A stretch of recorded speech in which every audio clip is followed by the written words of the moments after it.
Some fans say the Gobblewonker is a beaver wearing a fish costume operated by an old man who has fully lost his mind. There is an episode where a love god walks around with potions hanging from his belt and ruins a perfectly normal teen romance. There is a haunted convenience store where Mabel eats expired candy and trips so hard the animation style shifts into 2D nightmare fuel. There is a preteen psychic with the voice of a baby and the soul of a stalker who tries to marry a 12-year-old girl. There is a giant baby with diapers who polices time and travels by motorcycle. There is a Lisa Frank prison bubble built from the broken brain of a 13-year-old who could not handle growing up. There is a wax figure of Abraham Lincoln that comes alive and tries to murder the entire Pines family. There is a dream demon who is a one-eyed triangle in a top hat who feeds on chaos and once ate a guy named Time Baby. There is a scene where Stan punches his own brother in the face the second he walks out of a portal that took 30 years to rebuild.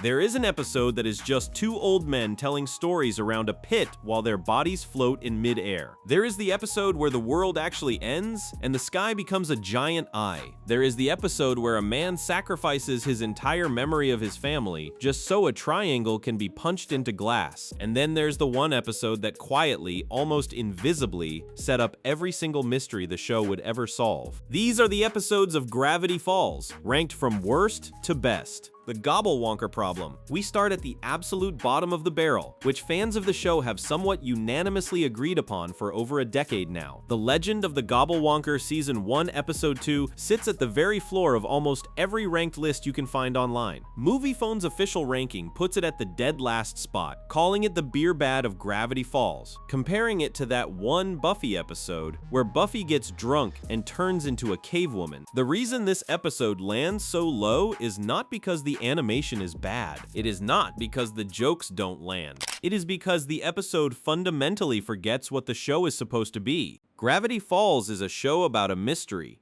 The book in the woods, the missing author, the secret town under the town. Every episode is supposed to peel back another layer of that onion, even when the kids are off doing something silly. The Gobblewonker has none of that. The kids hear about a lake monster. They go look for it. They find out it is a beaver wearing a fish costume operated by Old Man McGucket. That is the whole episode, and the kids come off looking selfish too. They ditch Stan, who genuinely wants to spend the day fishing with them, just to chase a phony monster they could have ignored. There is a hollow feeling watching Stan sit alone on that boat. The reveal that McGucket built the Gobblewonker because he wanted attention from his son is the only emotionally interesting thing in the entire half hour, and even that is buried under cheap slapstick. The thing is, you can't actually skip this episode. McGucket would later turn out to be one of the most important characters in the entire show. He is the man who helped Ford build the portal. He is the man whose mind was broken by the Society of the Blind Eye. He is the man who built Shacktron. None of that lands the same way if you never met him as a banjo-strumming weirdo trying to fake a lake monster. So even though the episode itself is the worst, it is still essential. As one writer put it, a subpar Gravity Falls episode is like sex or pizza. Even when it is bad, it is still pretty good. We have to walk through the bad to get to the great. That is the deal. That is the pact you make watching this show in order from worst to best. Little Dipper, Small Problems. Next up the ladder is Little Dipper, Season 1, Episode 11. This is the episode where Dipper finds out that Mabel is technically taller than him by a fraction of an inch, and his entire self-image collapses. He goes searching for a magic crystal that can grow him taller. Gideon, who is still being set up as a recurring antagonist at this point in the show, gets his hands on the crystal first. Dipper and Mabel both get shrunk down to the size of action figures. Hijinks ensue.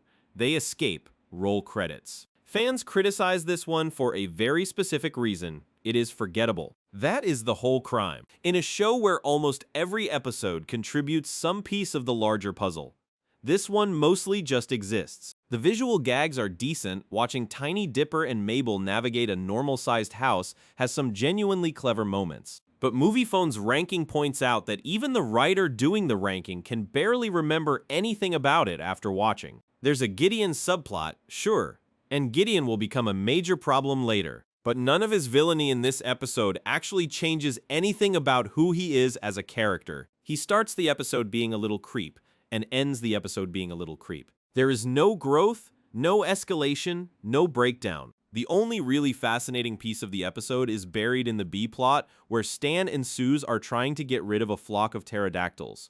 Wait, no, that is a different episode. Actually, in Little Dipper, the B-plot is mostly just Suze getting locked in a closet, which somehow becomes a recurring joke later in the series. There is something charming about how thin the plot is in a strange way. It feels like the writers wanted to do a physical comedy episode and just needed an excuse. The excuse was Mabel being slightly taller than Dipper. Fine, whatever. We move on. There is far weirder, far more upsetting material coming. The episode where Mabel falls in love with a fish boy. The episode where Mabel falls in love with a clone of Norm. The episode where Mabel falls in love with a sock puppet possessed by a demon. We are not even close to the dangerous Mabel falls in love episodes yet. The Love God Conundrum. And speaking of Mabel falling in love with weird supernatural creatures, we arrive at The Love God, Season 2, Episode 9. This one has a reputation in the fandom that goes beyond just filler. Many fans consider this one of the most baffling episodes the show ever produced. The plot is that a literal love god shows up at the Woodstick Festival with potions strapped to his waist. Mabel steals one. She uses it on Robbie and Tambry to make them fall in love. This works? Then she has to undo it because Robbie and Tambry's friend group falls apart. And Moviefone calls it one of the most off-putting and weird episodes the show ever produced, in a bad way. Here's the thing that really sticks in fans' throats about this episode. Robbie and Tambry hooking up is treated as a happy ending, but the entire arc only happens because Mabel essentially drugged two people into a relationship they did not consent to. That is a deeply uncomfortable premise for a kid's show. And the writers seem to know it because they spend most of the episode trying to undo what Mabel did, except they don't undo it. By the end, Robbie and Tambry are still together. The love god shrugs and basically says it'll probably work out. The audience is left thinking, wait, hold on, that ended weird. Add to that the fact that Josh Weinstein, who has writing credits on shows like Seinfeld and The Simpsons, co-wrote this episode, which makes it even more confusing how it landed so flat. There is a B-plot with Stan and Suze trying to bury a body in the backyard for prank reasons that does not really go anywhere either. The episode feels like 3 different ideas mashed together. What saves it from being lower on the list is the visual style of the love god himself. The character design is one of the more memorable Monster of the Week designs in the series. He has this sort of greasy hippie aesthetic, with the potion belt, the heart-shaped sunglasses, the long-haired sad man energy. Fans on forums have spent years debating whether he is supposed to be a parody of any specific musician. The leading theory is that he is loosely based on Meat Loaf, both visually and in his general vibe. Whatever the inspiration, the design itself is great. The execution of the story around him is the problem. We are moving up. Boys Crazy and the pop music problem. The next step up the ladder is Boys Crazy, Season 1, Episode 17. This is the boy band episode.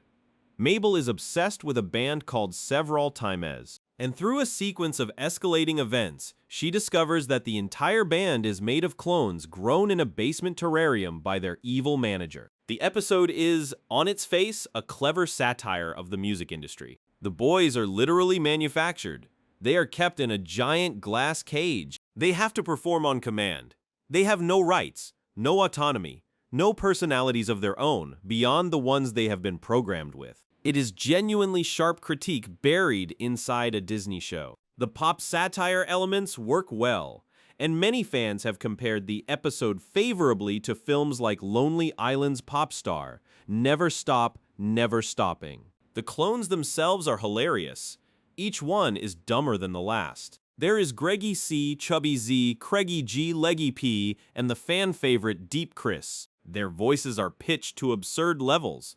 They communicate mostly through grunts and emoticons. The visual gag of seeing them all in their natural habitat, eating pellets, drinking from water bottles like hamsters, is one of the funniest sustained bits in the entire show. But the episode lands lower than it could because the B-plot drags it down. While Mabel is having her boy band crisis, Dipper has decided to break up Robbie and Wendy by playing them a song that has subliminal messages in it. Telling Wendy to break up with Robbie. This is not a good look for Dipper. He spends most of the episode being kind of a jerk. The episode tries to redeem him at the end by having him realize what he did was wrong, but the damage is done. Watching Dipper actively try to manipulate Wendy into dumping someone is uncomfortable, especially when it is paired with Mabel's plot, which is literally about consent and manipulation in romantic relationships. The themes clash with each other. The episode wants to say one thing about love and another thing at the same time, and they cancel each other out. Foreshadowing here for a much later episode where Dipper will actually have to grow up about Wendy and his crush, in the Into the Bunker entry coming much further up this list. That moment lands so much harder because of episodes like this one where Dipper is still acting like a possessive 12-year-old. The show was building him towards something. He just had to fail first. The deep end and the Mermando question. Climbing further up the ladder, we find The Deep End, Season 1, Episode 15. This is one of those Mabel falls in love episodes the show became famous for, and it is the most divisive one in the catalog. The boy this time is Mermando, a literal merman, who is hiding in the boys' bathroom of the Gravity Falls public pool. He has been captured. He cannot get to the ocean. He asks Mabel to help him escape. She agrees, and over the course of the episode she has to choose between keeping him as her boyfriend in the pool forever or setting him free and never seeing him again. There is something genuinely lovely about the premise here. The dilemma is real. Mabel actually cares about Mermando, and her choice at the end to release him is one of the few moments in Season 1 where she displays real selflessness. Some fans on Reddit threads have argued for years that Mermando is actually the most decent boyfriend Mabel ever had, especially compared to what comes later with Gideon, or the sock puppet possessed by Bill Cipher. Mermando is not lying about who he is. He does not manipulate her. He just wants to go home. That is a sweet story for what it is, but the episode struggles because it does not leave much of an emotional fingerprint. By the time you have watched the show all the way through, you will probably forget Mermando was even there. He shows up again briefly in a later episode, sending Mabel a message in a bottle, but his role in the larger story is essentially zero. The B-plot has Stan trying to break the pool's stupid rules and getting into a slap fight with the lifeguard. That subplot is funnier than it has any right to be, mostly because of how committed Stan is to being petty. There is a bit where he eats a pretzel in the pool, just despite the rules, that is genuinely great character work. But that bit alone cannot lift the episode out of its overall sleepy energy. The Deep End is the kind of episode you watch with your eyes half closed, drifting, letting the pool sounds wash over you, which, honestly, for the purposes of a sleep watch ranking, is not a complaint. It is a feature. We are moving up still. Northwest Mansion Mystery and The Ghost in the Walls. At this point in the ranking, we pass from kinda forgettable territory into actually pretty good but overshadowed territory. Northwest Mansion Mystery, Season 2, Episode 10, sits in that exact pocket. This is the Haunted Mansion episode. Pacifica Northwest, the rich, snobbish bully who has been Mabel's nemesis since the early days, invites Dipper to her family's annual fancy party. The catch is that there is a ghost haunting the mansion, and her parents need Dipper to deal with it before the guests arrive. Dipper investigates. The ghost turns out to be a lumberjack from 150 years ago, killed by the Northwest family when they refused to honor a promise to let the common townsfolk into their party. This episode is a turning point for Pacifica as a character. For her entire run on the show up to this point, she has been written as a one-dimensional rich villain. Northwest Mansion Mystery quietly takes a hammer to that. We see her parents are abusive. They literally ring a bell to make her sit up straight. They have trained her like a dog. The realization that she is not just a mean girl. She is a mean girl because she was molded into one hits hard. By the end of the episode, Pacifica makes the choice to defy her parents and open the gates of the mansion to the common people. The ghost is at peace.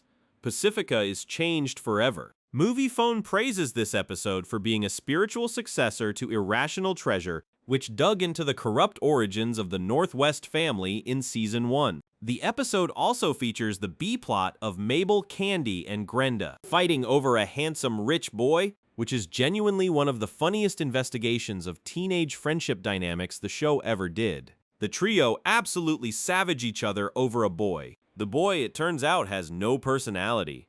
He is just a haircut and a face. The girls realize this at the end and choose each other instead. The B-plot is mostly comedic, but it has some honest things to say about how easily girls can be turned against each other by something as dumb as a boy's smile. The reason this episode is not higher on the list is that the ghost itself is kind of generic. Compared to the wild monster designs the show became known for, this lumberjack ghost is pretty stock spooky. The scary scenes are great, mind you. There is a moment where the ghost turns Pacifica's father into a tree branch. That legitimately freaked out a lot of younger fans. But the episode plays a little safer than it could have. Pacifica's arc carries the whole thing. Without her, this is a 6 out of 10. With her, it climbs into the high 7s. We move on. Land Before Swine and Waddle's big day. Coming up next is Land Before Swine, Season 1, Episode 18. This is the dinosaur episode. The pterodactyl, specifically, steals Waddles the pig and flies him off into the woods. Stan, who has spent the whole season complaining about Waddles, ends up being the one to lead the rescue mission. Through a series of adventures, the family ends up in a prehistoric subterranean realm, full of dinosaurs frozen in amber. They rescue Waddles, they get out alive. The episode is divisive in the fandom for a very specific reason.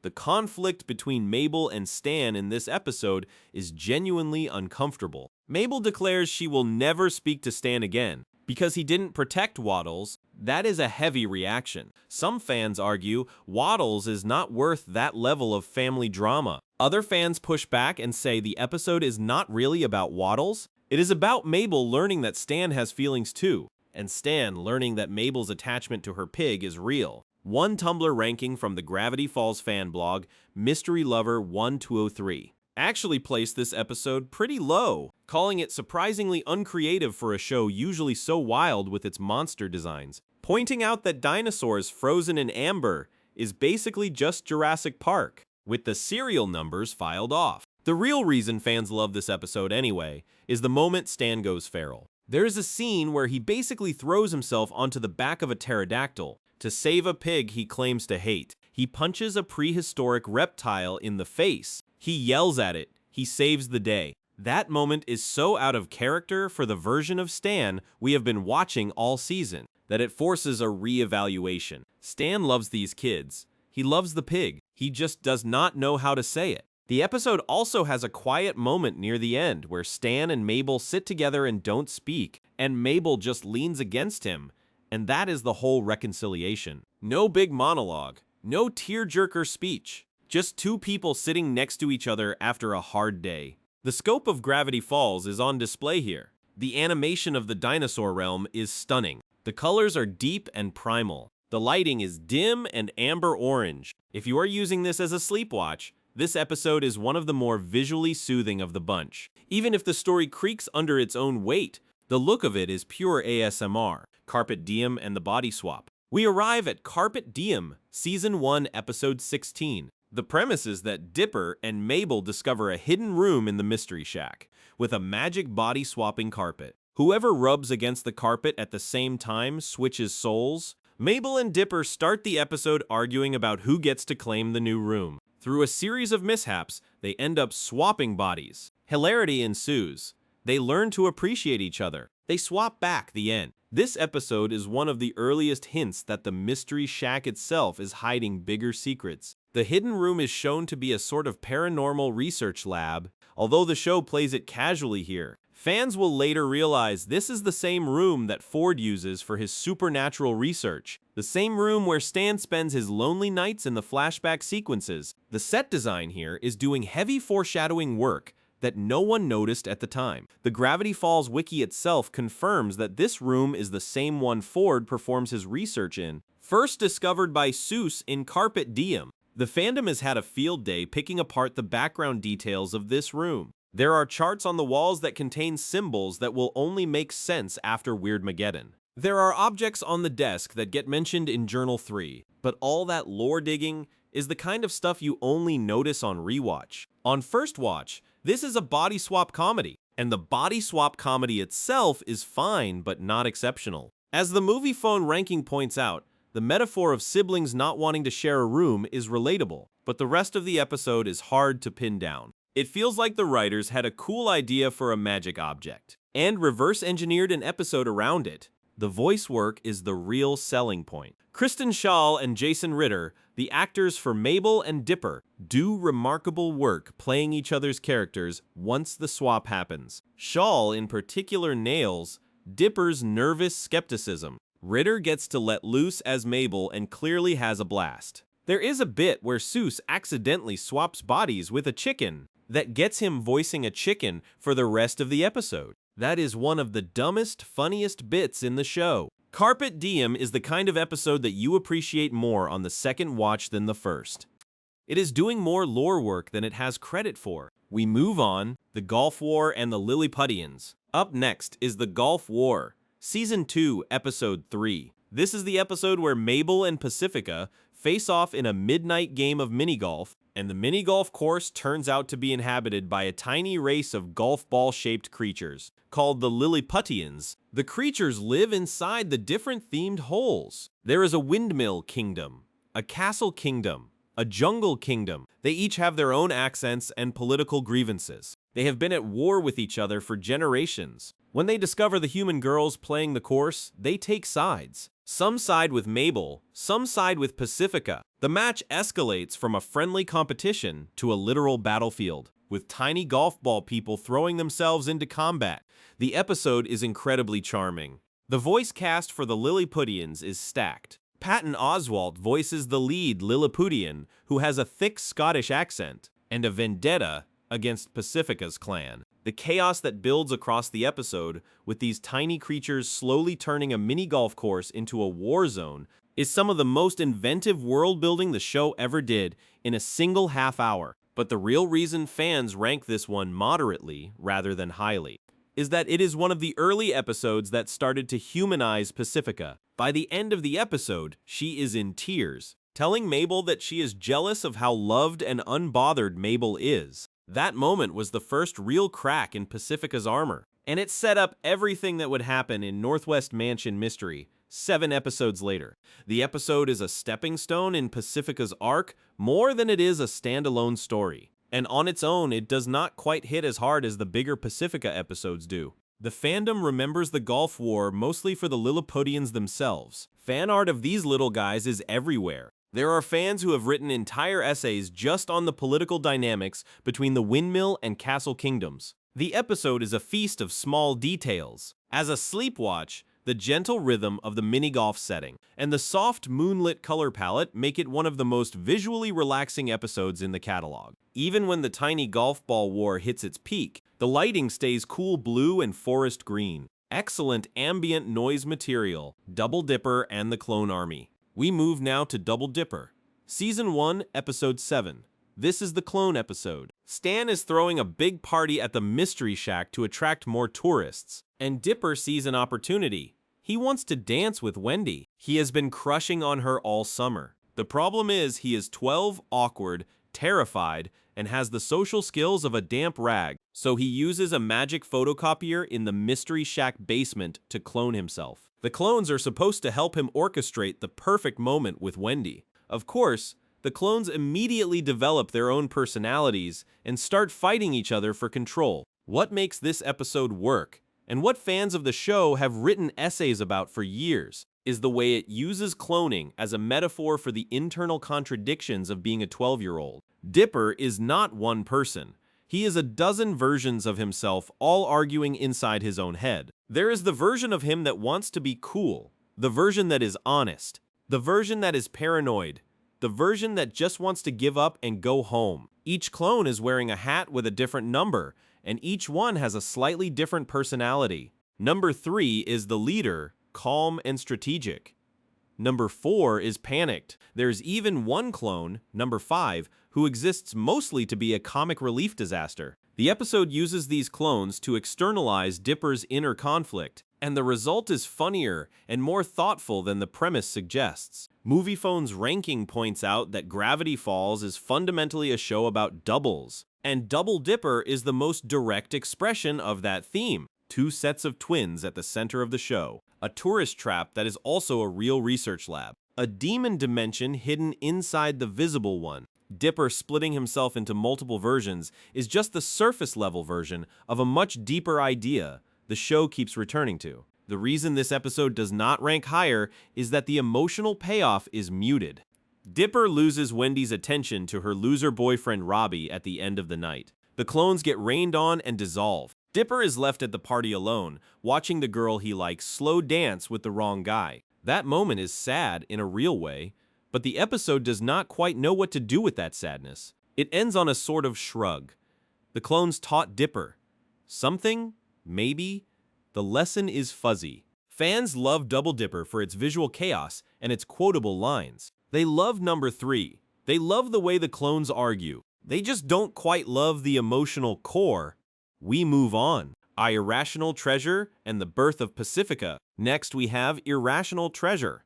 Season 1, Episode 8. This is Gravity Falls Pioneer Day episode. The town is celebrating its founding. Pacifica is there, lording her family's status as descendants of the founder over Mabel. Mabel gets called a silly girl, which sends her into a spiral of self-doubt. She and Dipper start investigating the actual history of Gravity Falls. And what they find is that the official founder, Nathaniel Northwest, was a fraud. The real founder was a man named Quentin Tremblay, the 8th-and-a-half president of the United States, who was so unhinged he was erased from the history books. He once appointed a baby as governor. He once rode his horse into the ocean. This episode is fantastic for what it sets up. Almost everything that becomes a major plot thread for the Northwest family comes from here. The Northwest's corruption, their fake nobility, their willingness to cover up the truth at all costs. All of it traces back to Irrational Treasure. It is also one of the show's first deep dives into how the town of Gravity Falls became weird in the first place. Tremblay is found preserved in peanut brittle in a secret government bunker. He is alive. He is still completely insane. He officially names Mabel the new president for 1 minute. She uses that minute to legalize stuff. It is glorious. Movie Phone points out that the episode is solid but somewhat forgettable, bolstered mostly by Pacifica being a central character and how smart the screenplay is. That is fair. The Tremblay character is a one-note joke that goes on slightly too long, and the central mystery resolves a little too neatly, but the historical bones of the episode are strong. Fans who go back and rewatch the show after finishing it are always struck by how much of the larger story is hinted at in Irrational Treasure. The truth about Gravity Falls is that it has been hiding its real history since the very beginning. The founder is a fraud. The official story is a lie. There is a secret beneath the secret beneath the secret. That is the actual thesis of Gravity Falls as a whole, and Irrational Treasure is the first episode to state it out loud. The episode has a soft, sunny color palette, perfect for the daytime Pioneer Day setting. The colors shift to muted gold and dusty brown when the kids enter the underground bunker. It is one of the more visually interesting episodes of Season 1. We move on. Roadside Attraction and the Spider Lady. Now we hit Roadside Attraction, Season 2, Episode 16. This is one of the most controversial episodes in the entire fandom. Shafrillis Productions, the fan-ranking channel, called this commonly considered one of the absolute worst episodes of Gravity Falls, if not the worst. The criticism is harsh, and it comes from a very specific place. The episode aired in Season 2, right as the show was building to Weirdmageddon. The audience was hungry for plot. They wanted Bill Cipher. They wanted Ford. They wanted Stan's secrets. What they got was a road trip episode where Dipper tries to learn how to flirt with girls, and Stan takes the kids to sabotage other tourist traps. The plot of the episode is that Stan has decided the kids need to learn how to be men. He takes them on a tour of various roadside attractions around Oregon, and at each one, he pulls a prank to ruin the place. Meanwhile, Dipper is using the trip to practice talking to girls, since he has been heartbroken over Wendy for most of the summer. The girls he meets at each stop seem to find him charming. Then, in the third act, all the girls turn out to be the same girl. She is a shape-shifting Spider-Woman named Darlene. She lures men to her lair and eats them. Dipper is captured. Stan saves him. They go home. Many fans on Tumblr and Reddit have argued that Roadside Attraction was meant to air earlier in the series and got bumped to Season 2 for scheduling reasons, which is why it feels so out of place. The blog Mystery Lover 123 specifically calls this out, noting that Ford does not appear at all in the episode and that having the characters off on a road trip when Weirdmageddon is on the horizon makes little sense. That is the structural problem. The episode is fine on its own, but it is in the wrong place in the season. There's also a tonal problem. The treatment of Stan's flirting habits and his complicated history with women feels uncomfortable in places. He is openly leering at the Spider-Woman in scenes where the show seems to be inviting us to laugh along. Then she turns out to be a literal predator who eats men. The metaphor lands awkwardly. The episode wants to be a fun road trip romp, and also a meditation on Stan's lonely romantic past, and also a horror comedy about a spider lady. It cannot quite balance all three, where Moviefone is generous to the episode and ranks it higher than fans typically do. The fan consensus on every major forum is that this is bottom 5 material for the show. We are listing it here as a midpoint because we are blending the official rankings with the fandom consensus. It is not as bad as Gobblewonker, but it has fewer defenders than most of what comes around it. Foreshadowing for the absolutely brilliant Suze and the Real Girl episode coming much further up the list, which handles the awkward romance comedy material with so much more grace than Roadside Attraction manages. We will get there. Blendon's Game and the Suze backstory. Things start to get genuinely emotional now. Blendon's Game, Season 2, Episode 8, is one of the most surprising episodes in the show. The setup is that Blendon Blandon, the time-traveling agent from earlier in the series, has been demoted and punished for the events of the time traveler's pig. He is now back in Gravity Falls to take revenge on Dipper and Mabel. He uses a time anomaly to drop them into a Tron-style arena. They have to fight him through different time periods. That is the A-plot. The A-plot is fun. The visuals are inventive. There are sequences where the characters phase through different eras. Freezing time, slowing it down, all of it animated with a kind of glitchy retro arcade aesthetic that the show absolutely nails. But what makes Blendon's Game one of the more loved episodes of Season 2 is the B-plot. And the B-plot is so good, it kind of swallows the A-plot. Mabel notices that Suze has been quiet lately. She investigates. She finds out that today is Suze's birthday, and Suze hates his birthday. The reason he hates his birthday is that his father, who walked out on him when he was a kid, used to call him every year on his birthday and promise to visit. The father never visited. Suze eventually stopped expecting him to. Mabel takes Suze back in time using the time machine, and they watch younger Suze sitting alone in a Mexican restaurant waiting for a father who was never coming. Older Suze breaks down. He says he is broken. He says he will never have a kid because he does not want to do to a child what was done to him. Moviefone calls this one of the sweetest episodes in the entire series, heartbreaking and brilliantly told, expertly handled and emotionally nuanced. That is the right read. Suze goes from being comic relief to being a fully developed character in this episode. The way the show handles his pain is delicate. There is no joke at his father's expense. The father is not even a villain, exactly. He is just a deadbeat. He is a guy who could not show up. The episode lets that pain just sit. Suze's tears at the restaurant are not played for laughs. Then, in the final beat, Stan shows up and tells Suze that he is family. That moment closes the loop. Suze has been treated by Stan as a son for the entire series, and Blendon's Game is the episode where Suze finally lets himself believe it. This is also the episode where we meet adult Suze for the first time, sort of. Through a time travel side gag, we see what Suze will look like as an old man. Spoiler, he is still Suze. He still wears the same shirt. He is the same person, basically unchanged by time. Fans took that gag and ran with it. There are now entire essays about how Suze represents a kind of emotional permanence in a show full of changing relationships. He is the anchor. He does not grow up. He does not need to. He is already exactly who he is going to be. The show would later make this canon in Weirdmageddon Part 3 when adult Suze is shown running the Mystery Shack. The seeds for that ending are planted here. We move on. Dungeons, Dungeons and More Dungeons. Next is Dungeons, Dungeons and More Dungeons, Season 2, Episode 13. This is the Dungeons and Dragons episode. Ford and Dipper have been bonding over a fantasy role-playing game called Dungeons, Dungeons and More Dungeons. Stan thinks the game is dorky and feels left out. Through a magic die accident, an actual wizard named Probabilitor, the annoying gets summoned out of the game and into reality. Probabilitor wants to eat Dipper and Ford's brains because their nerd brains are the most delicious. The family has to defeat him by playing his game. The episode is voiced beautifully. Weird Al Yankovic plays Probabilitor, and the casting is inspired. His voice is dripping with nerd villain glee.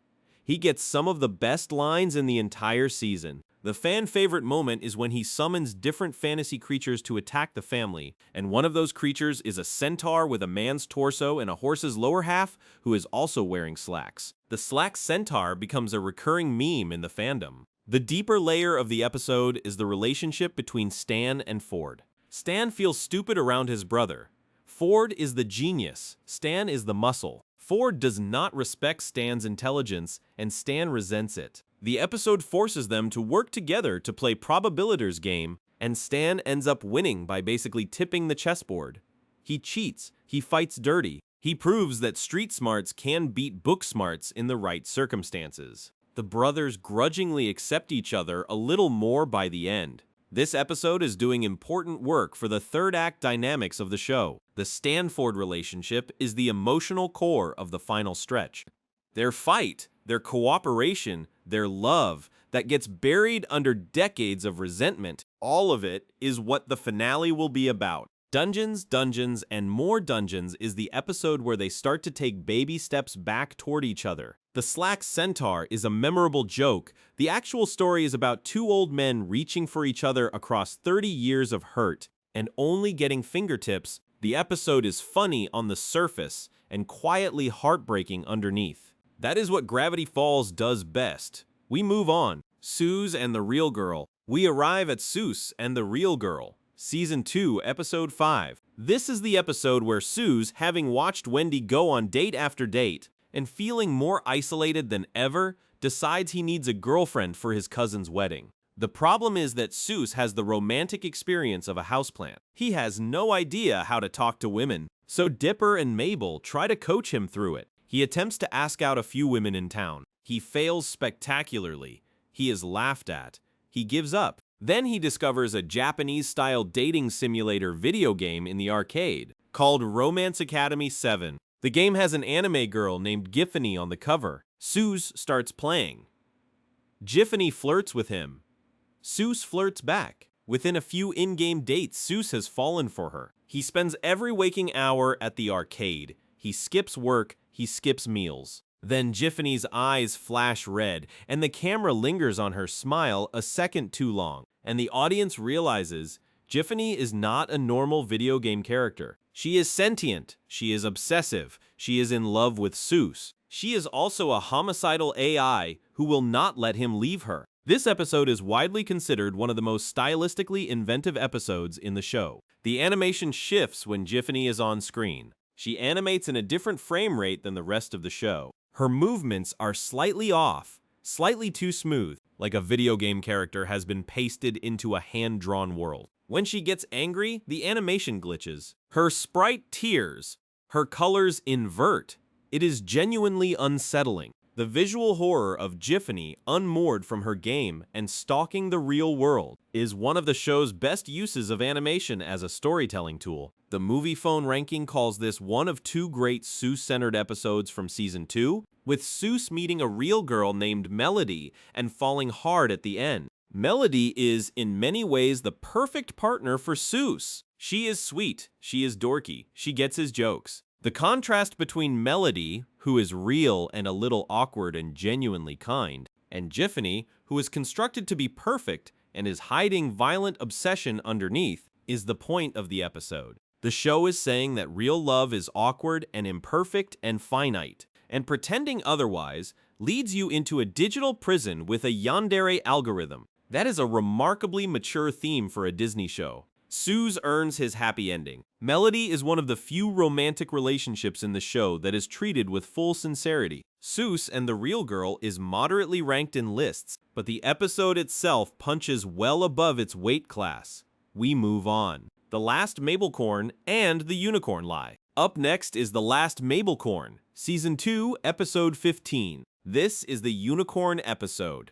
Ford needs unicorn hair to construct a magic shield around the Mystery Shack, so that Bill Cipher cannot get inside. The only place to find unicorn hair is deep in the woods, in a sacred grove where the unicorns live. Mabel volunteers to lead a team. She brings Wendy, Candy, and Grenda. They trek through the forest. They find the unicorn. The unicorn's name is Celestabel Bethabel. The unicorn refuses to give Mabel any hair because Mabel is not pure of heart. This is where the episode pivots from a straightforward fantasy adventure into a sneaky meditation on what it means to be a good person. Mabel has spent her entire life believing she is fundamentally a good kid. She is bubbly. She is kind. She loves her family. The unicorn looks at her and basically says, "No, you are not actually good. You are selfish and shallow and only think of yourself." Mabel breaks down. She spends the middle of the episode trying to do as many good deeds as possible to prove her purity. None of it works. The unicorn keeps rejecting her. The twist of the episode, which the fandom has had many spirited debates about, is that the unicorn is lying. There is no magical purity test. Unicorns just judge people based on whatever they personally decide, and they have been getting away with it for centuries because no one ever pushes back. Mabel finds this out and attacks the unicorn. She literally fights it. She and her friends beat up Celestabel Bethabel and take the hair by force. They go home triumphant. This is one of the most thematically rich episodes in the show. The fandom has written essays arguing that the unicorn represents organized religion or the beauty industry, or any system that tells people they are not good enough and demands they perform purity to be accepted. The show is taking a swing at the entire idea that goodness is something you can be measured against. The fact that the writers chose to have Mabel, the most relentlessly positive character on the show, be the one to crack and punch a unicorn is itself a statement. Sometimes the kindest people are the ones who finally snap. The B-plot, where Dipper and Ford investigate Bill Cipher's history, and how dangerous he really is equally important. We see flashbacks of Ford working with Bill years ago. Bill manipulated him. Ford built the portal because Bill told him to. Ford has carried that guilt for decades. Dipper sees Ford's regret and starts to wonder if Ford is hiding something dangerous from him too. This subplot is short, but it plants seeds for everything that happens in Dipper and Mabel versus the future. The last Mabelcorn is doing double duty. It is delivering a complete standalone story about purity and goodness, and it is also setting up the larger plot mechanics of the final stretch. We move on. Fight Fighters and the 8-Bit Soul. Fight Fighters Season 1 Episode 10 is up next. This is the video game episode, specifically the one with the fighting game. Dipper, still trying to deal with Robbie's existence in Wendy's life, agrees to a fight with Robbie at the local water tower. The fight is supposed to settle the question of who gets to take Wendy out. Dipper, who is 12 and built like a noodle, is going to lose this fight badly. So he goes to the arcade for advice. He plays a fighting game called Fight Fighters. He cheats at the game. The cheat brings the lead character, Rumble McSkirmish, out of the game and into the real world. Rumble is an 8-bit sprite walking around the streets of Gravity Falls. He talks in the broken English of a poorly translated arcade game. He has a tragic backstory involving his father being killed by Robbie. He wants Dipper to point him at his enemy so he can avenge his pixelated father. Dipper realizes he might have just summoned an indestructible video game character to murder his middle school rival. The rest of the episode is Dipper trying to stop Rumble before he actually kills Robbie. Moviephone praises the animation in this episode, noting that the 8-bit sprite animation is deliciously retro, mimicking the look of an old-school game sprite with the feel of an 80s action movie buddy comedy. That detail is the whole reason this episode rises above its premise. The animators built an entire alternate art style just for Rumble McSkirmish. When he runs, he glitches. When he punches, the screen shakes in pixelated lines. When he speaks, his sprite mouth moves in 2 frames. The technical craft of the episode is incredible. The B-plot has Stan dealing with his fear of heights, with Mabel helping him face it. Stan reveals that years ago his brother was injured in a roof accident, and Stan has been afraid of heights ever since. The fandom went wild over that detail when the episode first aired. It was one of the earliest direct hints that Stan had a brother. The episode planted that seed 2 full seasons before the audience would understand what it meant. The fandom theorists who caught this on first watch back in 2012 deserve a medal, foreshadowing here for what is coming. The portal underneath the mystery shack. The brother who has been gone for 30 years. The reunion that will shatter everything we thought we knew about Stan. All of that is hinted at in a single line about a roof accident. We are getting closer to the deep lore episodes. Hold on. Society of the Blind Eye. Now we hit Society of the Blind Eye, Season 2, Episode 7. This is a crucial deep lore episode, the kind of half hour that the fandom has spent thousands of pages on Reddit dissecting. The kids have been noticing that the people of Gravity Falls have unusually bad memories. About the weird stuff that happens in town. McGucket, the local crazy old man, frequently mutters about things he has seen but cannot remember. Dipper decides to investigate. He, Mabel, Wendy, and Suze find a hidden underground society called the Society of the Blind Eye. The society has been operating in Gravity Falls for decades. Their mission is to use a memory-erasing gun to wipe knowledge of supernatural events from the townspeople so the town can stay safe and normal. The kids infiltrate the society. They steal the memory gun. They escape. They use the gun on McGucket to undo decades of memory damage. McGucket regains his memories and remembers everything. He used to be a brilliant scientist. He used to work with Ford. He helped build the portal. He was driven insane by what he saw on the other side of the portal. He joined the Society of the Blind Eye to wipe his own memories so he could stop being haunted by what he had done.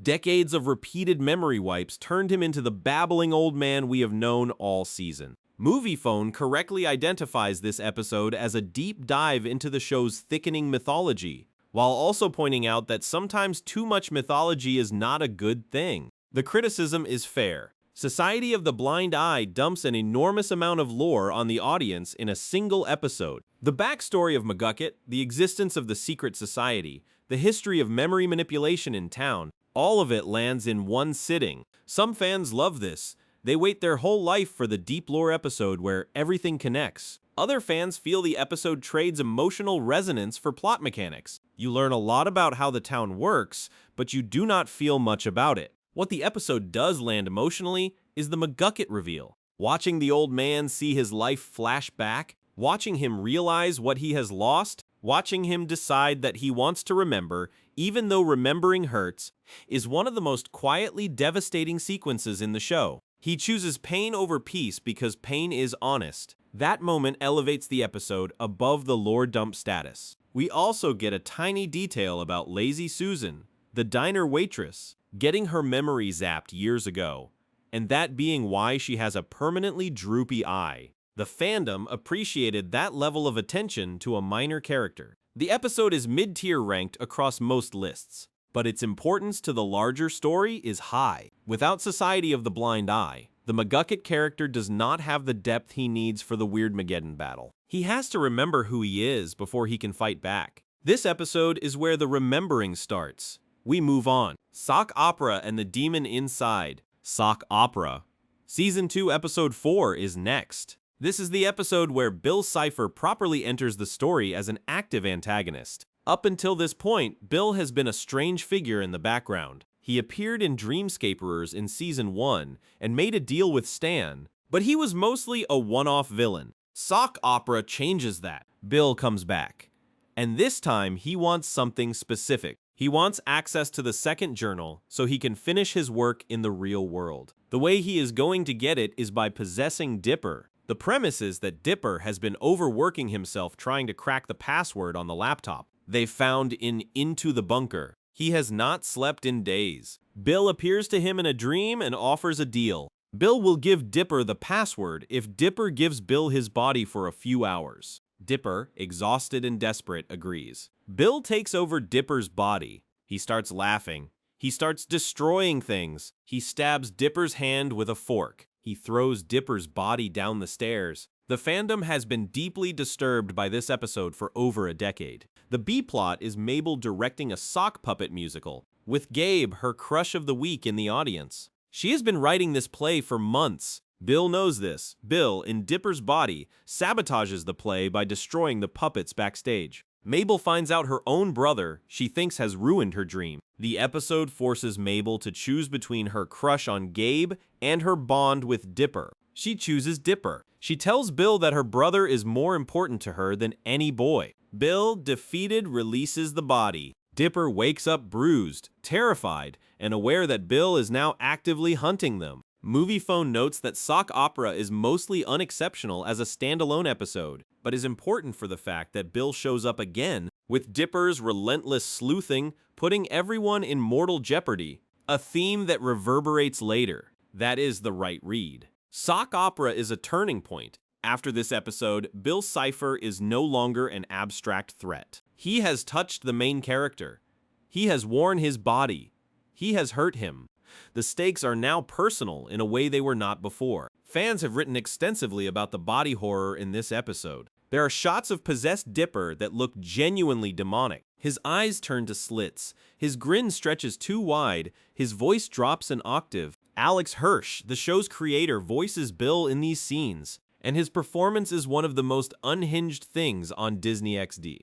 The episode also plants a seed about possession and consent that will pay off in a horrifying way during Weirdmageddon, when Bill possesses Blendon and then possesses other people across the third act. The deal Dipper made in Sock Opera, even though it was reversed, taught Bill how to make these deals work. He learned the trick on Dipper. The mechanics of his takeover later in the show came from this episode. Sock Opera is the prototype for Weirdmageddon. We move on, and we are getting close to the heavy hitters now. Scary Oak and the return of the show. Scary Oak Season 2, Episode 1 is the Season 2 premiere. The fans had waited a full year between the cliffhanger ending of Gideon Rises and this episode. A full year. The fandom was at peak intensity. Theories were everywhere. Some people were convinced the show was going to take a darker turn. Others thought it would soften. What they got was Scary Oak. A zombie outbreak coincides with a karaoke party Stan is hosting at the Mystery Shack. Government agents Powers and Trigger arrive in town to investigate strange occurrences. The episode is the first to introduce these agents, who would later be the ones to arrest Stan in Not What He Seems. The plot is mostly an excuse to throw zombies at the Mystery Shack. Dipper accidentally reads from the third journal and resurrects the dead. They overrun the shack. Stan, Dipper, and Mabel have to fight them off. The fight gets surprisingly violent for a Disney show. There are scenes of zombies being decapitated, ripped in half, and dissolved in stomach acid. The fandom remembers the gore in this episode being among the highest on the show. Moviefone calls Scary Oak bold and ballsy with a vibe that is just really cool and stylish. That feels right. The episode is energetic. It is fun. It is also notable because at the very end, Stan goes downstairs to the secret lab, presses some buttons, and we get a glimpse of the portal countdown. The countdown has been resetting and ticking for the entire Season 1. Scary Okie is the moment Season 2 confirms that Stan's secret project is still active and still moving forward. The fans who had been theorizing about what was in the basement all hiatus got their first real confirmation that yes, Stan has been working on something, and yes, it is dangerous, and yes, the whole season is going to be about it. The episode is mid-tier ranked because the zombie plot itself is a bit thin. There's not much character development. Dipper learns to be more cautious with magical artifacts. Stan teaches the kids that family will defend each other. Standard cartoon morals. The real value of Scary Oak is in its position as the season opener. It told the audience that Season 2 would be different, bigger, more dangerous. The government is now involved. The supernatural threats are now public. Things are about to escalate. We move on. Little Gift Shop of Horrors and the anthology form. Up next is Little Gift Shop of Horrors, Season 2, Episode 6. This is the second of the 2 anthology episodes the show ever did. The first was Bottomless Pit in Season 1. Little Gift Shop of Horrors has Stan walking through the Mystery Shack telling spooky stories about the various objects in the gift shop. There are 3 stories. The first involves a hand that grows on the side of someone's body. The second is a tale told in stop-motion animation about a deal made with a being from another dimension. The third is about a haunted board game that traps Mabel inside. The middle story, the stop-motion one, is the standout. Moviefone highlights this section as one of the most experimental sections of the entire series, a partially stop-motion animated tale that serves as a loving homage to pioneering animator Ray Harryhausen, while pushing the stylistic boundaries of the entire series. The story features Seuss accidentally making a deal with a stop-motion creature that turns his world into stop-motion. The visual shift mid-episode is jarring in the best way. The textures change, the lighting changes, the frame rate drops to 12 frames per second to mimic classic stop motion. It is a brief but stunning piece of animation craft. The reason this episode is ranked moderately rather than highly is that the other two stories in the anthology are weaker. The hand-growing story is gross-out comedy without much weight. The haunted board game story is decent, but feels like a setup for a punchline rather than a real piece of horror. Anthology episodes are always going to be uneven because each segment has only a few minutes to land. Little Gift Shop of Horrors lands 1 out of 3. That ratio is the problem. But fans love this episode for its experimentation, and especially for the twist ending, where it is revealed that Stan has been telling these stories to a captive audience he has tied to a chair, so he can sell merchandise. The episode mocks its own format. Stan literally turns to the camera and asks the audience to buy something from the gift shop before the credits roll. That meta humor is exactly the kind of joke the show was built on. It is winking at the audience and at itself at the same time. The fandom celebrates Little Gift Shop of Horrors, mostly for the stop-motion middle section and for the format-bending Stan ending. The hand story is forgotten. The board game story is forgotten.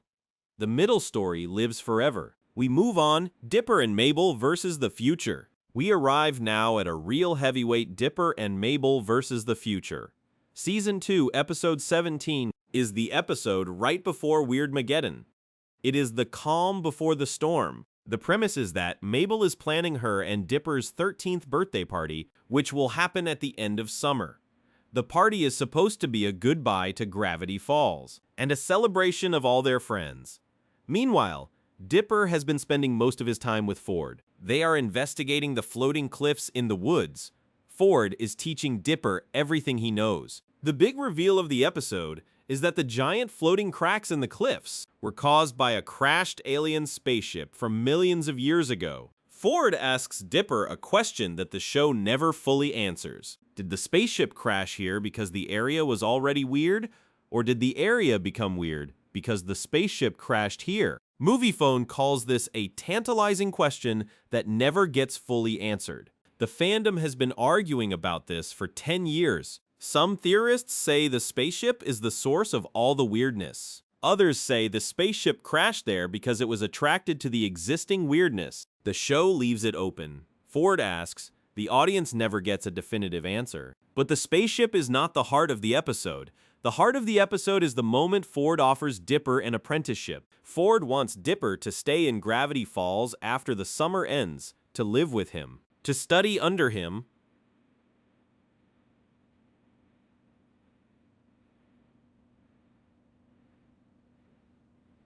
to become the next great paranormal investigator.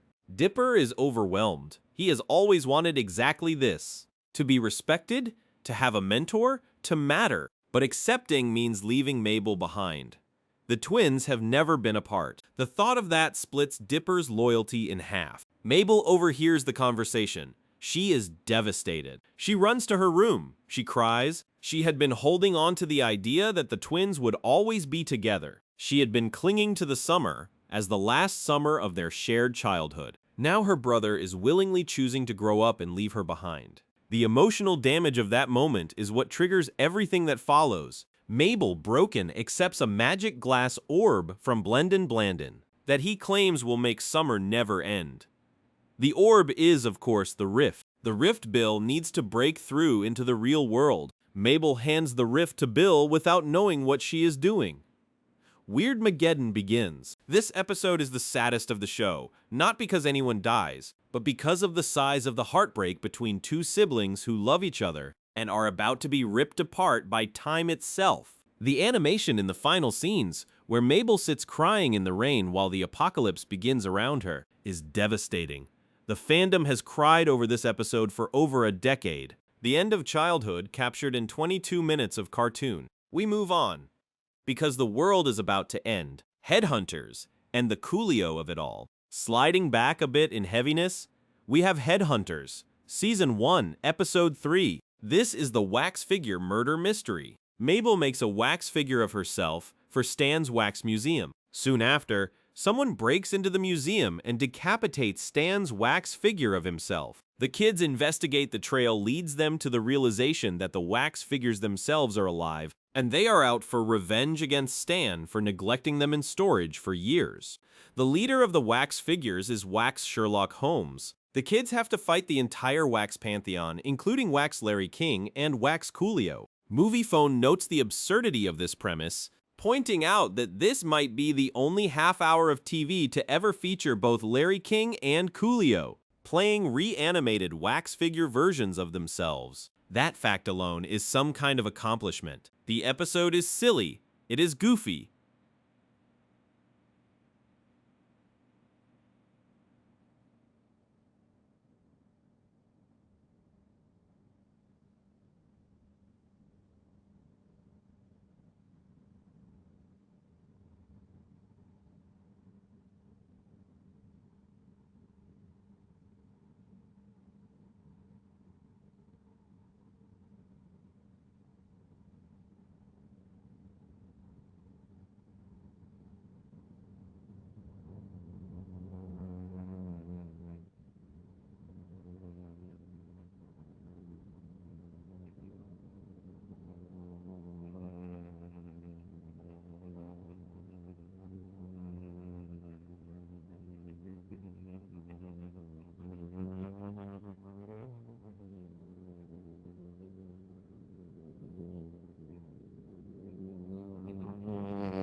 It is. It is. It is. It is. It is. It is. It is. Oh. Oh. Oh. Oh.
The kids actually have to use detective work. They check alibis, they examine evidence. They do real Sherlock Holmes stuff in a kid's cartoon. The structure of the episode is a love letter to the murder mystery genre. The fact that the murder victim is a wax statue does not diminish the seriousness of the investigation in any way. The episode also has emotional weight. Stan genuinely loved his wax figure of himself. He had a funeral for it. The funeral scene, where he gives a eulogy for a piece of art and craft sculpture, is played mostly for laughs, but with a tiny thread of real sadness underneath. Stan is lonely. He pours emotion into objects because objects do not leave him. The episode does not call attention to this, but the seeds of Stan's psychological profile are planted here. He treats wax figures the way a man with abandonment issues might. The fandom would later realize this was foreshadowing for Stan's true backstory. As a man who lost his brother and built a life out of fakes and frauds, because he could not bear to lose anything else. Headhunters does not say any of this out loud. It just plants the seed and lets the audience pick it up later. The fight scene at the end, with the wax figures attacking the kids and Stan with axes and swords, is animated with surprising violence. Wax Sherlock Holmes is decapitated. The wax figures melt in the sun. It is one of the more visually exciting set pieces of Season 1. We move on. Dipper vs. Manliness and the Multi-Bear. Dipper vs. Manliness. Season 1, Episode 6 is up next. This is the episode where Dipper, feeling small and bullied for not being manly enough, retreats into the woods and finds a tribe of manitors. Manitors are basically minotaurs but more manly. They have ridiculous muscles. They speak in deep voices. One of them has fists for nipples. Dipper joins their tribe. He undergoes a series of manliness trials. The final trial is that he has to slay the Multi-Bear, a beast with multiple bear heads stacked on its body who lives in a cave nearby. Dipper goes to the cave to kill the Multi-Bear. The Multi-Bear, voiced beautifully by Alfred Molina, turns out to be a gentle creature who loves the band BABA, which is Gravity Falls' off-brand version of ABBA. The Multi-Bear and Dipper end up bonding over music. Dipper realizes that killing this creature would be wrong. He refuses to do it. The Manitors reject him. He goes back to the Mystery Shack having failed the manliness test, but having learned that being a man does not actually mean killing things or having huge muscles. It means being true to yourself. Moviefone praises this episode for tackling the concept of toxic masculinity in a kid's show, calling it remarkable that the show traverses such subject matter with wit and grace. The fandom has held this episode up as one of the best examples of how Gravity Falls quietly taught life lessons, without ever being preachy about it. Dipper does not give a speech at the end. He just makes a choice. He chooses kindness over violence. The episode lets that choice speak for itself. The B-plot is Mabel giving Stan a makeover so he can flirt with Lazy Susan at the diner. Mabel essentially queer codes Stan's makeover, painting his nails and styling his hair. Stan goes to the diner looking like a different man. The flirtation actually works for a moment, before he reverts to his usual gross self. The B-plot is funny, but also gently humanizing. Stan is shown to be capable of vulnerability when given the chance. The Multi-Bear, by the way, briefly appears in Weirdmageddon Part 3 at the climactic battle. He fights alongside the other denizens of Gravity Falls to take back the town. The reason he shows up is because Dipper spared him in this episode. The seed planted here pays off 2 whole seasons later. We move on. Not What He Seems and the Portal reveal. Now we hit Not What He Seems, Season 2, Episode 11. This is the mid-season finale, the episode that broke Twitter when it aired, the episode the fandom still references as the moment Gravity Falls became one of the great mystery shows of all time. The setup is that government agents Powers and Trigger have finally caught up to Stan. They arrest him for stealing nuclear waste, which he has been using to power the portal in the basement. They take him into custody.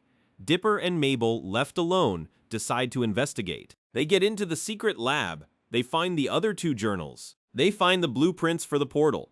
They find a hidden message that says if the portal is fully activated, it could destroy the universe. Stan escapes from custody using a gravity anomaly caused by the portal itself. He races back to the shack. By the time he gets there, Dipper has already decided that Stan is a criminal. Dipper goes to shut down the portal. Stan begs him not to. The siblings have a screaming fight in the basement. Stan does not give a real explanation. He just keeps saying, "Trust me, trust me, trust me." Mabel, in the most agonizing moment of the entire show, has to choose. The portal is seconds from activating. She can pull the lever and shut it down forever, or she can let it run and trust her uncle. She looks at Stan, he is crying. She closes her eyes. She lets the timer hit 0. The portal explodes. A flash of light. Then a figure emerges. He has 6 fingers on each hand. He pulls back his hood. He is the author of the journals. He is Stan's twin brother. He has been on the other side of the portal for 30 years. The Gravity Falls wiki itself confirms that this episode was the highest rated of the entire series at the time of its airing, watched by 1.58 million homes in the United States. The episode broke the show's records. The fan reaction was explosive. The Fashionable Tinfoil Accessories blog argues this is arguably the best episode of the entire series, only outranked by the finale because the finale has the benefit of 2 episodes plus an entire series of emotional stakes backing it up. The genius of Not What He Seems is that it took every fan theory about Stan and the portal and the journals, theories that had been brewing in forums for 2 full seasons, and confirmed them in one airtight episode. The fans who had predicted that Stan had a brother got their proof. The fans who had predicted the portal led somewhere dangerous got their proof. The fans who had wondered whether Stan was a villain got their answer, and the answer was no.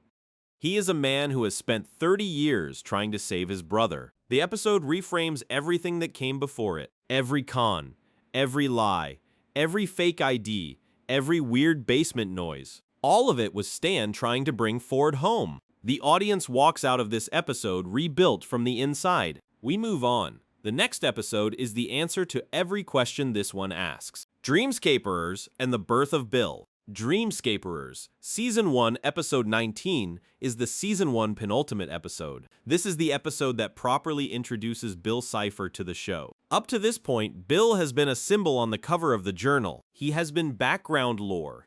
He has been a triangle in the Society of the Blind Eye flashbacks. He has been a question. Dreamscaperers makes him an answer. Gideon, still trying to get his hands on the Mystery Shack, summons Bill Cipher to enter Stan's mind and steal the combination to a safe that contains the deed to the property.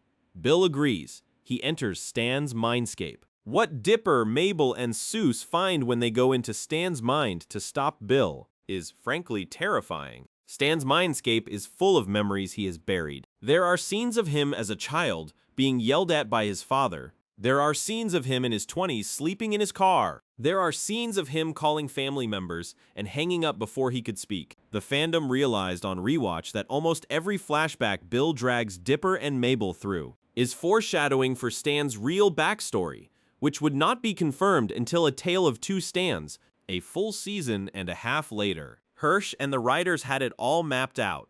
Every shot in Stan's mindscape is a clue. The episode also introduces Bill's whole vibe. He is not a screaming villain. He is a chatty, casual, fast-talking salesman. He flirts with chaos. He laughs at his own jokes. He treats genuine threats like punchlines. The Gravity Falls wiki describes Bill as a being from the second dimension who burned his entire reality to the ground and sought to rule over the third dimension, which is genuinely one of the most metal villain origins on Disney. He destroyed his home dimension. He came to ours to do the same. He just thinks it would be fun. The kids defeat Bill. Barely. By using Stan's love for his family against him. Bill loses the combination. He retreats, he vanishes. But he leaves with a promise. He says he will be back. He says a big change is coming.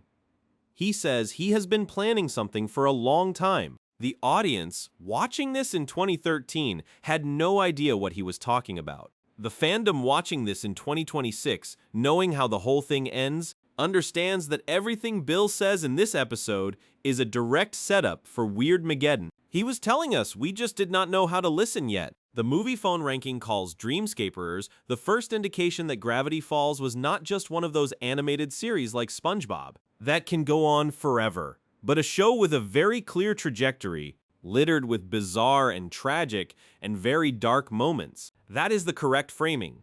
Dreamscaperers is the episode where the show shows its hand. It is going somewhere specific. There is an end.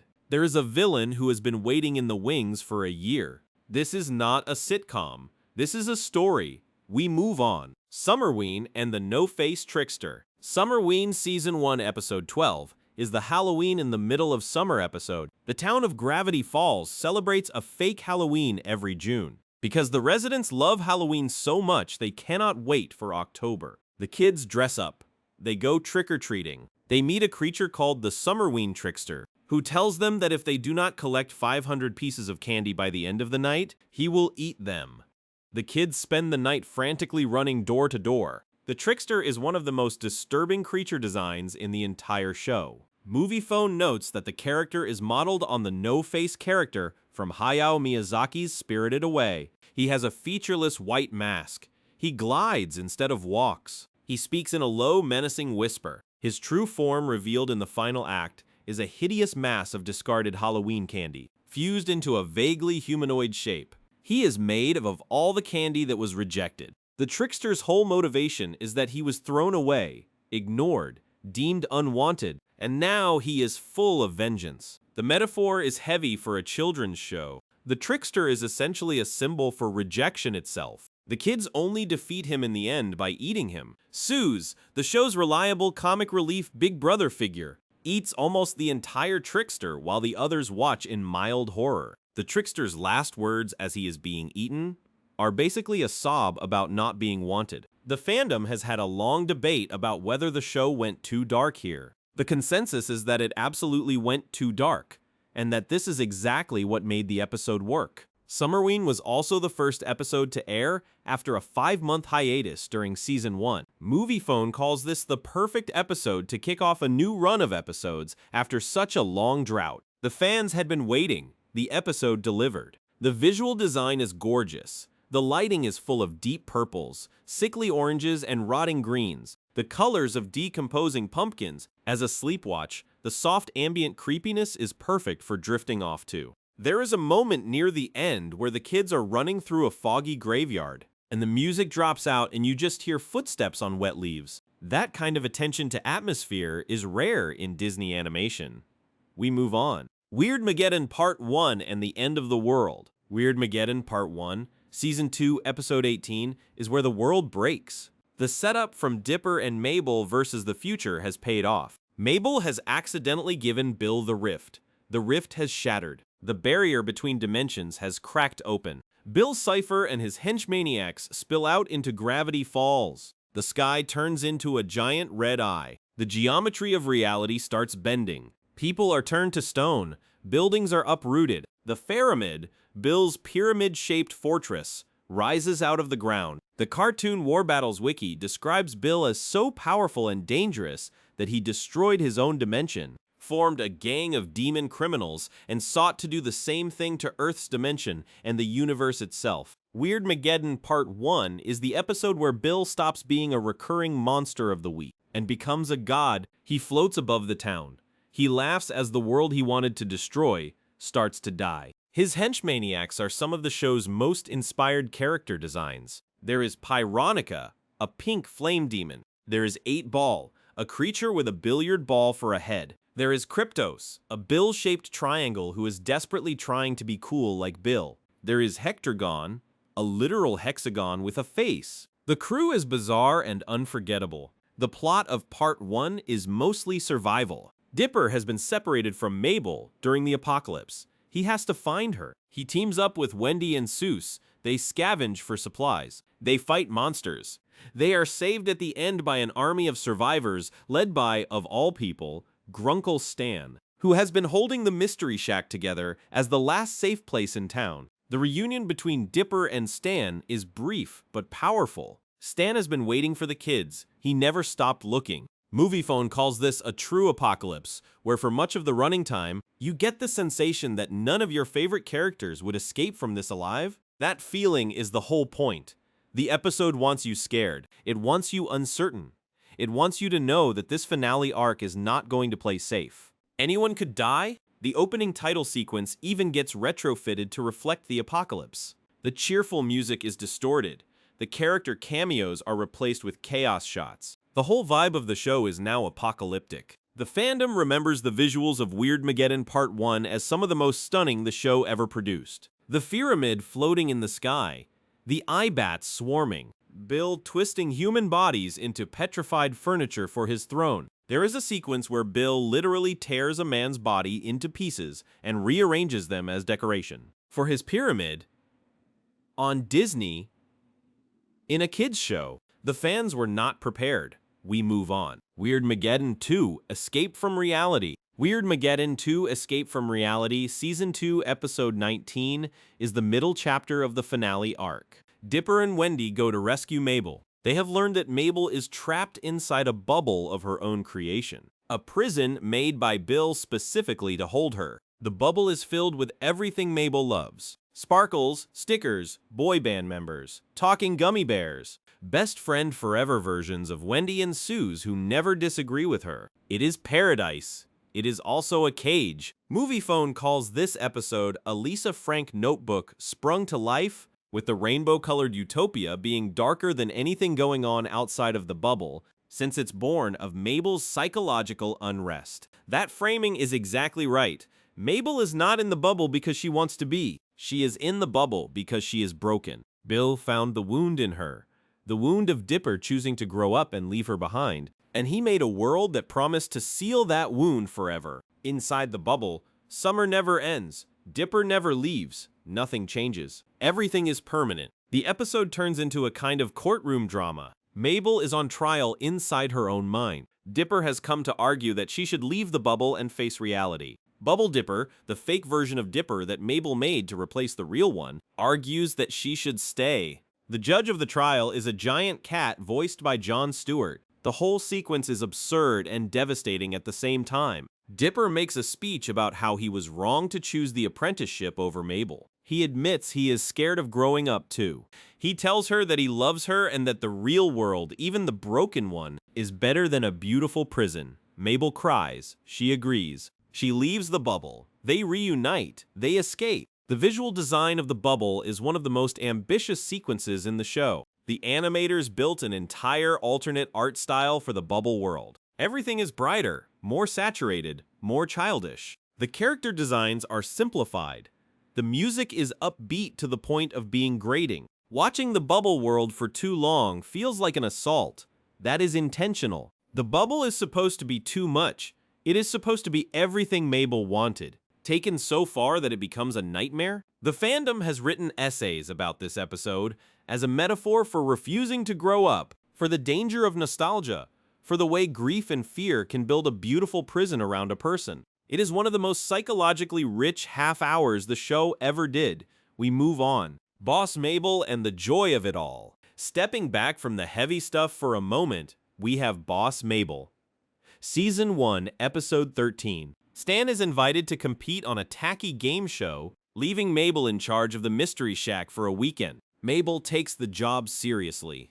She makes a bet with Stan that she can run the shack better than he can. She reads a 1980s management self-help book. She gives Wendy and Seuss raises. She makes the shack actually nice. The customers love her.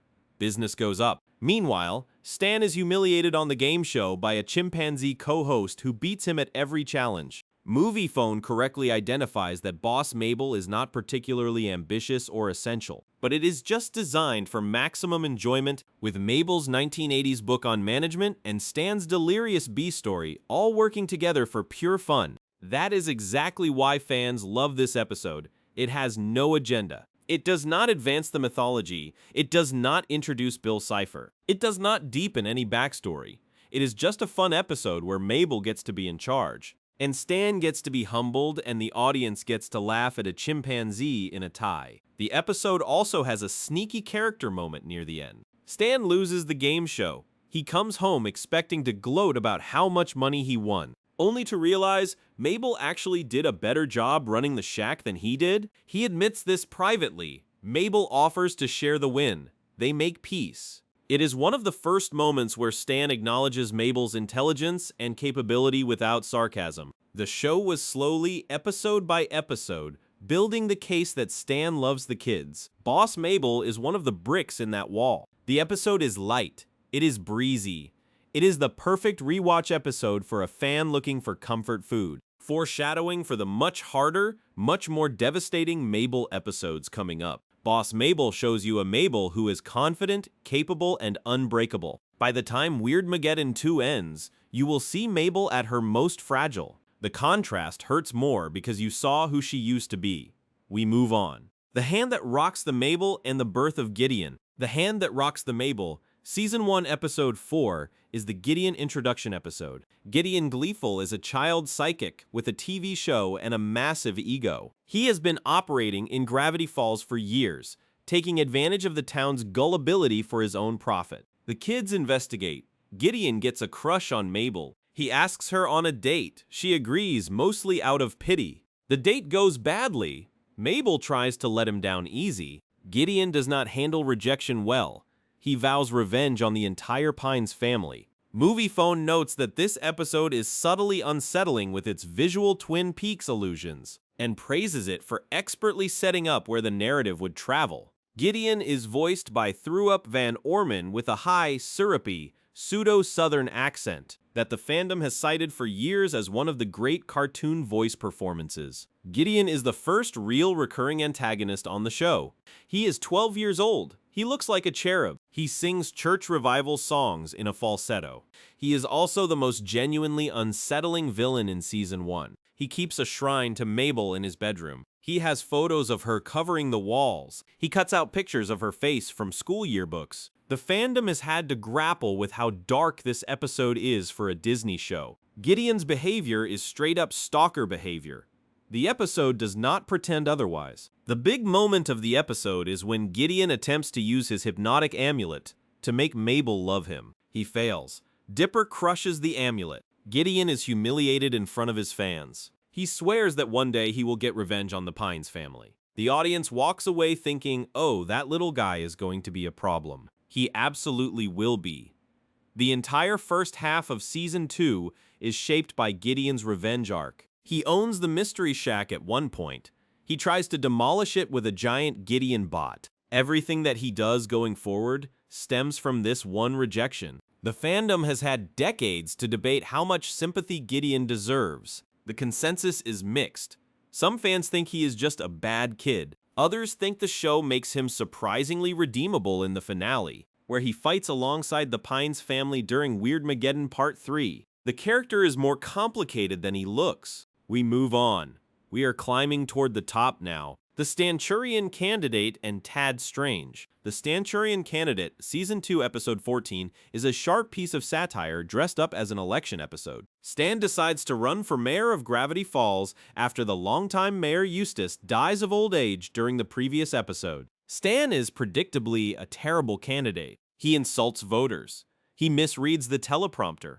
He starts fights at debates. So Dipper and Mabel use a mind control tie that Ford has lying around to control Stan from backstage, pulling his strings like a puppet. The episode is a riff on Cold War political thrillers, specifically The Manchurian Candidate, hence the title. The plot is funny, but the real reason this episode is beloved by the fandom is the introduction of Tad Strange. Moviefone notes that Tad Strange is the resident boring everyman of Gravity Falls, and many fans have written extensively about how funny he is. Tad is a perfectly square-jawed man in khakis who loves bread, likes watching paint dry, and considers white milk an exciting beverage. He is the only normal person in a town of weirdos. The joke is so well constructed that Tad became a fan-favorite character without doing anything interesting. His whole comedy is the absence of comedy. He just stands there being boring, while the entire universe falls apart around him. There is a fan theory about Tad Strange that has been around since the episode aired. The theory goes that Tad Strange is actually a triangle, a second Bill Cipher figure,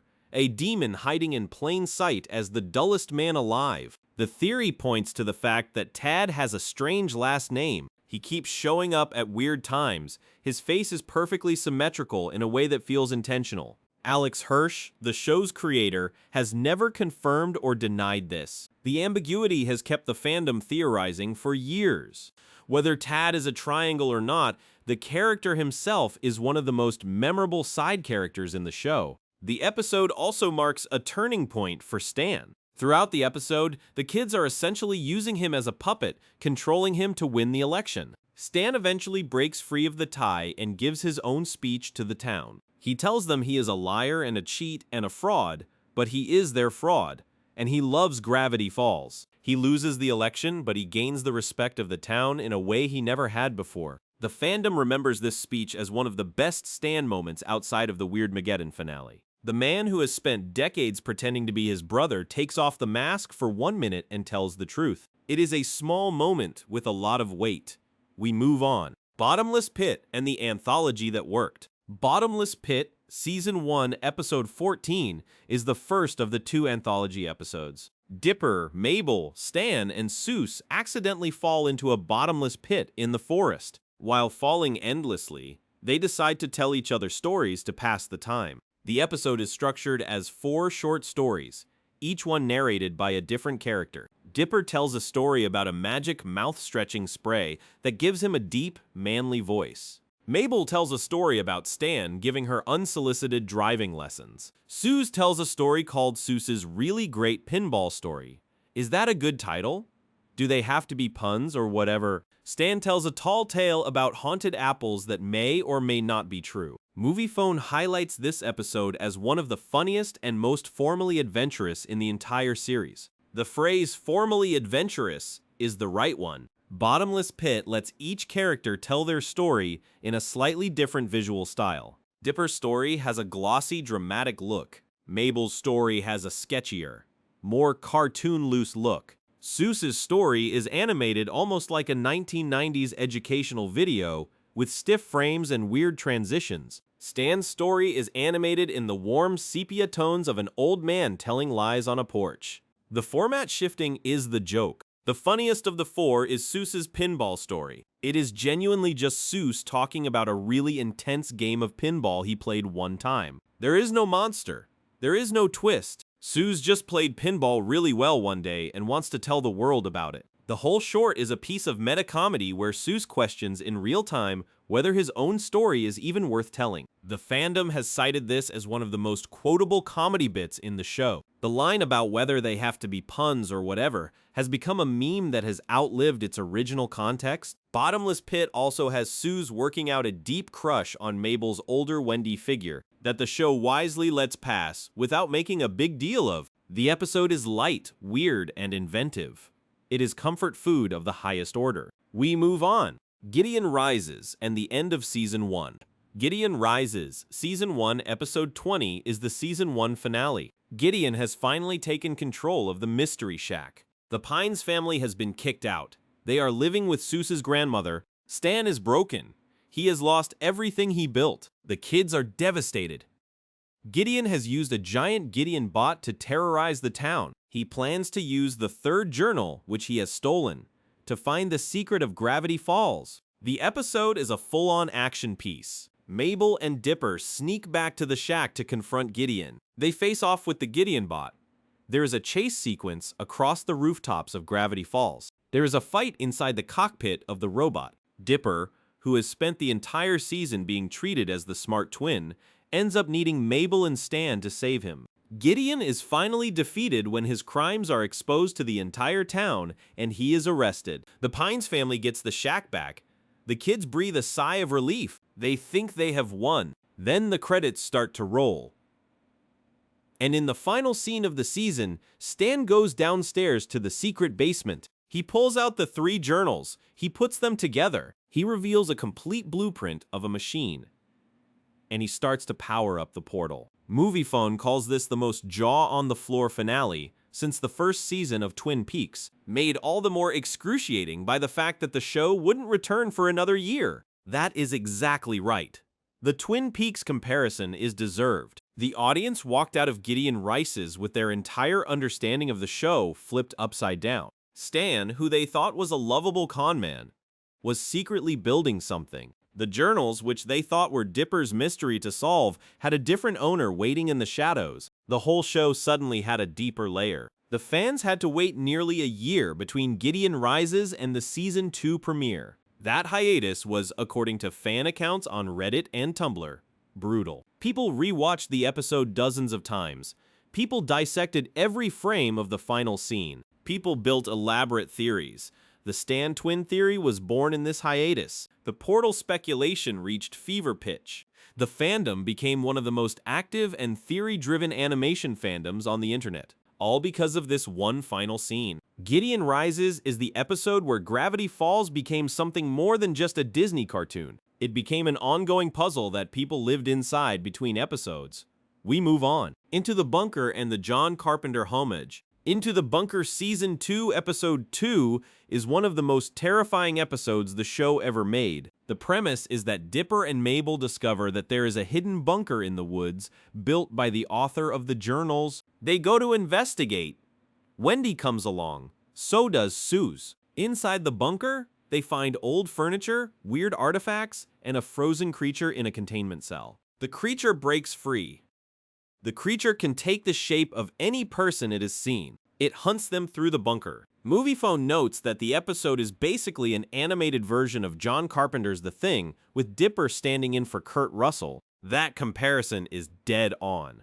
The shapeshifter mimics characters. It becomes Dipper. It becomes Wendy. The kids cannot tell who is real and who is the monster. The tension is real. The visual horror, especially when the shapeshifter starts melting between forms, is among the most unsettling animation on Disney XD. The shapeshifter also has a long memory. At the end of the episode, when Dipper finally traps it in a freezing chamber, the creature reveals that he knows about Dipper's future. He says he has seen Dipper's worst fate. Then, to mess with him, the shapeshifter transforms into a horrifying version of an older Dipper, screaming, distorted, twisted. The image of shapeshifter Dipper became one of the most iconic horror moments in the show. Fans have analyzed that image for years. Some theorists believe the shapeshifter was showing a real possible future. Others think it was just a cruel prank to hurt Dipper before being frozen. The ambiguity is the point. The audience walks out of Into the Bunker not knowing if Dipper's future is safe. The other huge piece of the episode is the emotional resolution between Dipper and Wendy. Dipper has been crushing on Wendy all summer. He finally confesses his feelings. Wendy gently tells him that she knew. She always knew. She tells him she is too old for him, and that she values him as a friend, and that nothing is going to happen between them. The conversation is handled with extraordinary grace. There is no humiliation. There is no rejection as comedy. Wendy treats Dipper's feelings as real. Dipper accepts that the answer is no. They hug. They stay friends. The arc that had been running since the very first episode of the show is closed with kindness and respect, foreshadowing for the way the show would handle every emotional arc going forward. Gravity Falls does not punish its characters for being vulnerable. It rewards them. Dipper grows up a little in this episode. He still has plenty of growing to do, but Into the Bunker is the moment he starts. We move on. The Inconveniencing and the Haunted Convenience Store. The Inconveniencing Season 1 Episode 5 is the first time the show really showed its horror chops. Dipper is invited to hang out with Wendy and her older friends. They go to an abandoned all-night convenience store called Dusk to Dawn. The store has been closed for years. There is a rumor that the previous owners died of shock inside the store one night, and that their spirits never left. The teens dare each other to spend the night. The store turns out to be genuinely haunted. The ghosts of the previous owners possess the building. They cause groceries to fly off the shelves. They make the lights flicker. They animate the food. The fan favorite moment is when bags of frozen meat come to life and start attacking the teens. There are scenes of hot dogs slithering across the floor like worms. There are scenes of frozen turkeys jumping at faces. The fandom has cited this as one of the funniest and scariest horror sequences in any kids show ever made. The episode also gives Mabel a wild side story. While Dipper is trying to impress Wendy and her friends, Mabel finds a discontinued line of Smile Dip candy. She eats too much of it. She has a full-on drug trip hallucination sequence, where the animation style shifts to a psychedelic, watercolor-style nightmare with talking suns and dancing rainbows that gradually become threatening. The Smile Dip sequence is frankly one of the most genuinely druggy hallucinations ever animated on a Disney show. Fans have spent years debating how this scene got past the censors. The visual reference is clearly to acid trip sequences in adult animation. The show is winking at the audience. Mabel is having a bad trip. Moviefone praises the episode for its fearlessness oscillating between truly terrifying and really silly and surreal. That oscillation is what gives the episode its strange power. One moment it is goofy, the next moment it is genuinely scary. The next moment it is hallucinatory. The tonal whiplash is exactly the kind of swing the show would master in later seasons. The inconveniencing is the prototype.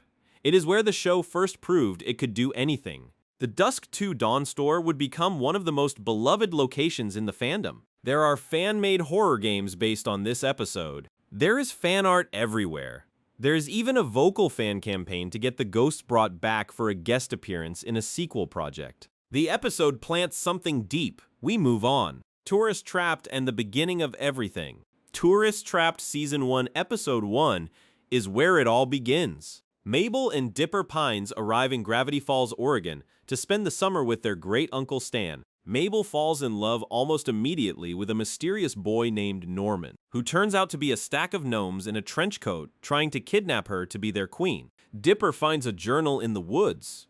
The journal is full of cryptograms, drawings of monsters, and warnings about who can be trusted in Gravity Falls. The brother and sister fight off the gnomes. They go home.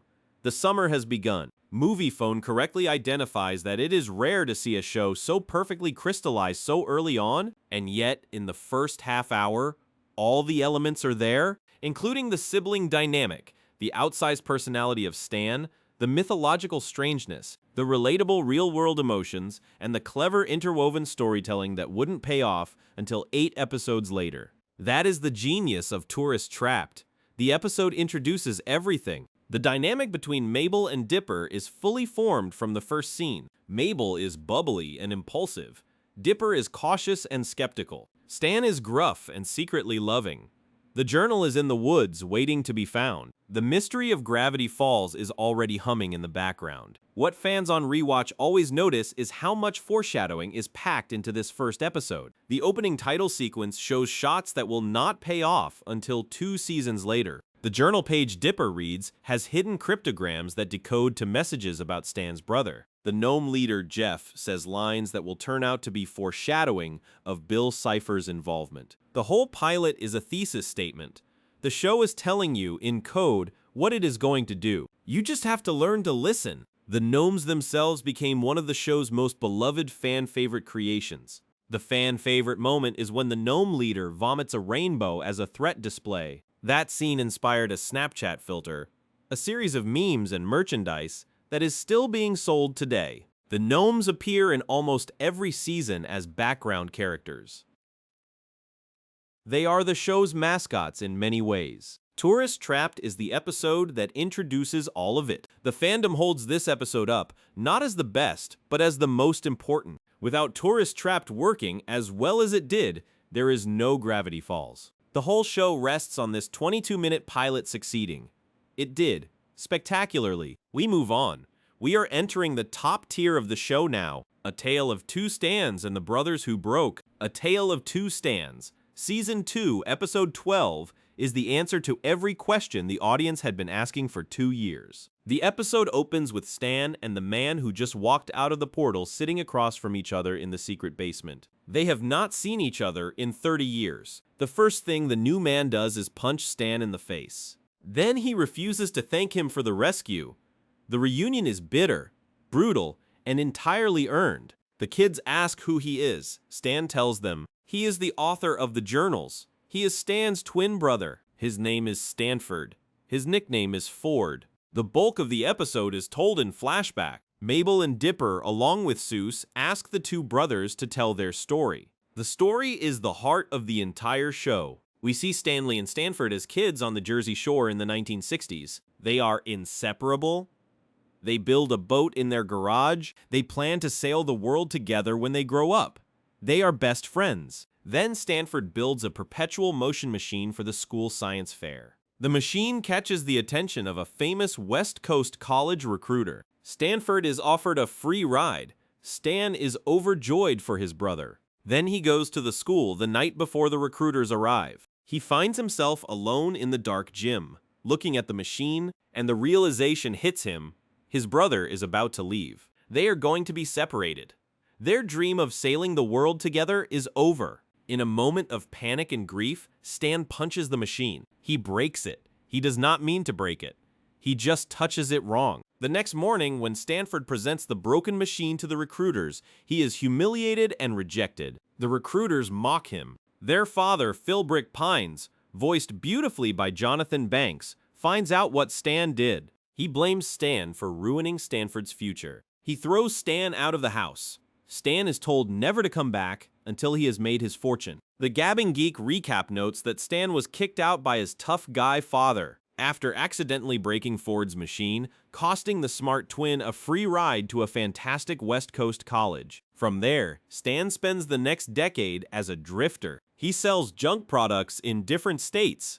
He sleeps in his car. He calls his mother on payphones and hangs up before he can say anything. He is broken. He has lost his brother. He has lost his home. He has lost his future. Meanwhile, Stanford goes to a backup college, becomes a renowned researcher, and ends up in Gravity Falls studying the supernatural. He builds a giant portal. He invites Stan to visit decades later, because Stan is the only person Ford trusts, to take the journals away from him and hide them. The reunion goes badly. Stan has come hoping to reconcile. Ford only wants him for a favor. They fight. Ford falls through the portal. Stan is left alone with the unfinished machine and the journals. The TV Tropes recap describes how a horrified Stanley tried to reactivate the portal, but could only do so much with just Journal 1, and when he went out for food, the locals mistook him for his brother, the mysterious science guy. Stan stayed in Gravity Falls. He gave tours of his brother's lab to make ends meet. He turned the house into the Mystery Shack. He faked his own death. He took his brother's name. He worked on the portal in secret every night for 30 years. This is the reveal. The con artist, who has been making the audience laugh for 2 seasons, is actually a heartbroken man trying to save his brother. Everything Stan has ever done in the show is filtered through this new context. The lies, the fake IDs, the grumpy demeanor, the insistence on keeping the kids close. The man has been carrying the weight of his brother's disappearance for 3 decades, alone, with no help, with no acknowledgement from anyone in the world that he was even doing this. The audience is destroyed by this episode. The fandom has cried over A Tale of Two Stans more than any other episode of the show. The Mary Sue's rewatch piece notes that this episode was never ever going to live up to the expectations around it, because Disney had put a 4-month gap between Not What He Seems and A Tale of Two Stans, giving the fandom plenty of time to work itself into a frenzy with potential backstory. The bar was impossibly high. The episode cleared it anyway. It told the entire life story of 2 characters, one of which the audience had to be sold on from scratch in a single 22-minute episode, and it worked. The acting in this episode is some of the best the show ever got. Alex Hirsch voices Stan, J.K. Simmons voices Ford. Their final argument in the present-day basement is one of the most emotionally complex scenes in animated TV. Stan tells Ford he never stopped trying to bring him home. Ford tells Stan he ruined his life. Both are right. Neither can let go of being right. The brothers agree to coexist for the rest of the summer, with the understanding that Ford wants the house and his name back when the kids leave. The audience walks out knowing that these 2 are going to have to work through 30 years of damage before this story is done. The seeds for the Weirdmageddon finale, where Stan would have to sacrifice his memory to save his brother, are planted in this episode. Without A Tale of Two Stans, the finale does not hit. Everything that happens in the show after this episode is shaped by the truth revealed here. We move on. Weirdmageddon Part 3 and the final battle. Weirdmageddon Part 3 Take Back the Falls, Season 2, Episode 20, is the series finale. It is the longest episode of the show, aired as a 1-hour special. The episode is everything Gravity Falls had been building toward for 2 seasons. The final battle for Gravity Falls, the fight against Bill Cipher, the end of the summer, the goodbye to the audience that had grown up with the show. The plot of the finale is dense. The survivors of Weirdmageddon, including Dipper, Mabel, Wendy, Seuss, Stan, Ford, Gideon, Pacifica, McGucket, and even the Minotaurs and the Gnomes, regroup at the Mystery Shack. McGucket builds a giant fighting robot out of the Mystery Shack itself. The robot is called the Shacktron. It has the shack as its torso, the totem pole as one arm, the dinosaur skeleton from inside the museum as the other arm. The robot is one of the most absurd and beautiful design choices the show ever made. The entire town climbs inside the Shacktron to operate it. They go to war with Bill Cipher. The TV Tropes recap describes the Shacktron as being invincible in all areas except its extremities, with Bill exploiting that logical weakness by attacking the arms and legs. The fight between the Shacktron and Bill's army of henchmaniacs is some of the most spectacular animation the show ever produced. There are flying monsters. There are dimension portals tearing open mid-fight.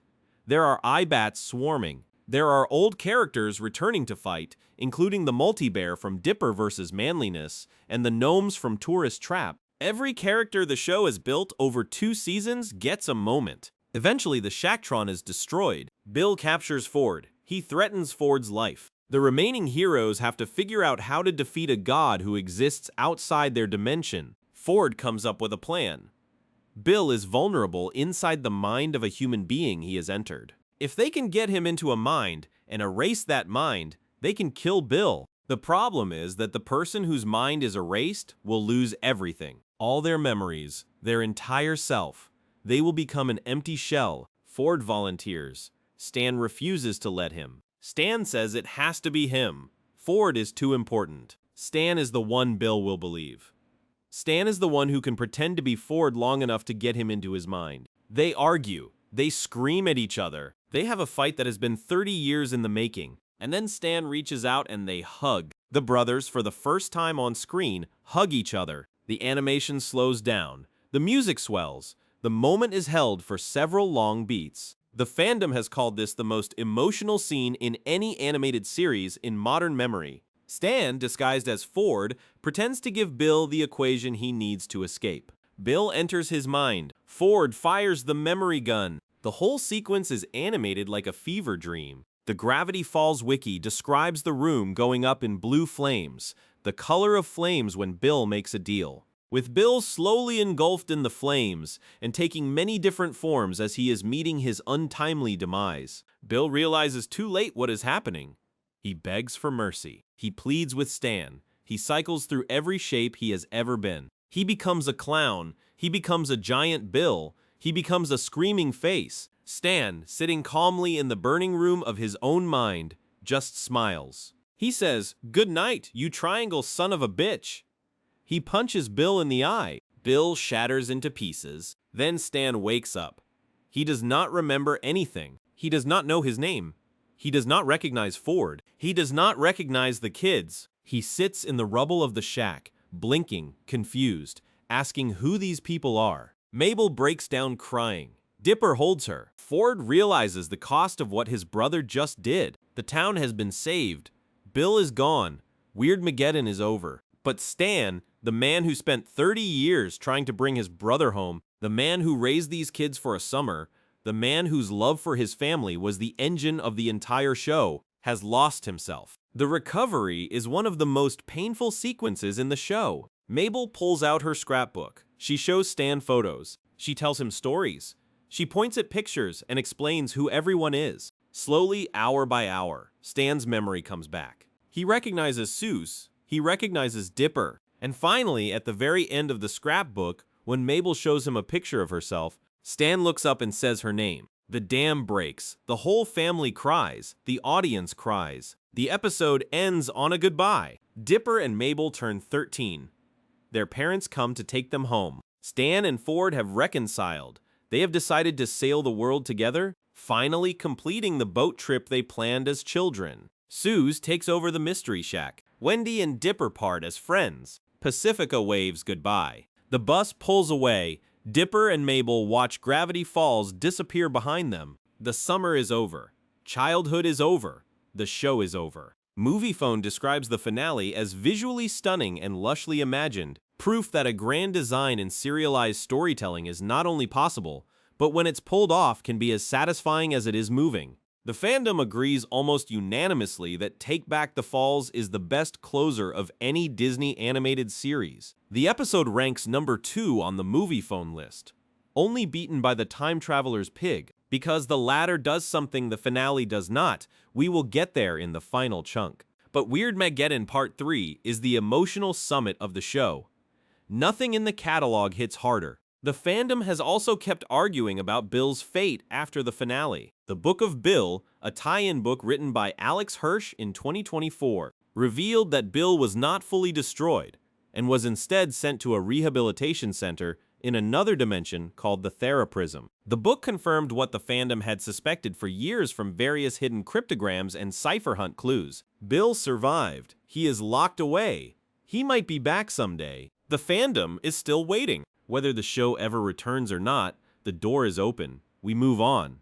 One episode left. Reflections before the final climb. Before we get to the absolute top of the ranking, it is worth pausing to think about what the show has been doing this whole time. Gravity Falls is not just a list of episodes, it is a long argument about growing up. About siblings, about family, about the way time eats everything. Every episode in this ranking is a piece of that argument. The bad episodes like Gobblewonker fail because they are not part of the argument. The great episodes like A Tale of Two Stands are great because they are nothing but the argument, distilled and animated and voiced beautifully. The show ran for 2 seasons, 40 episodes total. That is a small amount of television compared to most animated series. SpongeBob has run for hundreds of episodes. The Simpsons has run for over 700. Gravity Falls chose to be short. The creator, Alex Hirsch, has said in interviews that he wanted the show to end while it was still good. He wanted the mystery to have a real conclusion. He wanted to honor the audience that had waited through hiatuses and theorized through dead air. The 40 episodes are tight, deliberate, and crafted. There is almost no filler. Even the worst episode on this list, Gobblewonker, contributes to the larger story because McGucket is in it. The fandom has kept the show alive far past its 2016 ending. The Cipher Hunt happened in summer 2016, where Hirsch hid a real-life statue of Bill Cipher in a forest in Oregon, and led fans on a global scavenger hunt to find it. Wikipedia confirms that the hunt began on July 20, 2016 in St. Petersburg, Russia, and concluded on August 2016 in a forest in Reedsport, Oregon, where the statue was found. The hunt was the kind of stunt that few shows would attempt. Hirsch turned the entire planet into a Gravity Falls episode for 2 weeks. The fandom showed up. The Book of Bill in 2024 extended the story. There have been hints about a possible sequel or spin-off for years. The fandom has built theories around every Easter egg, every cryptogram, every offhand comment by Hirsch in interviews. The show has not been forgotten. It has not faded. It is one of the rare animated series that grows in reputation over time rather than shrinking. The Guillermo del Toro quote that opens many discussions of the show is well earned. Del Toro referred to Gravity Falls as one of the best realized, most compelling series around. That praise, coming from one of the most respected fantasy filmmakers alive, was not casual. He meant it. The show earned it. There is one episode left.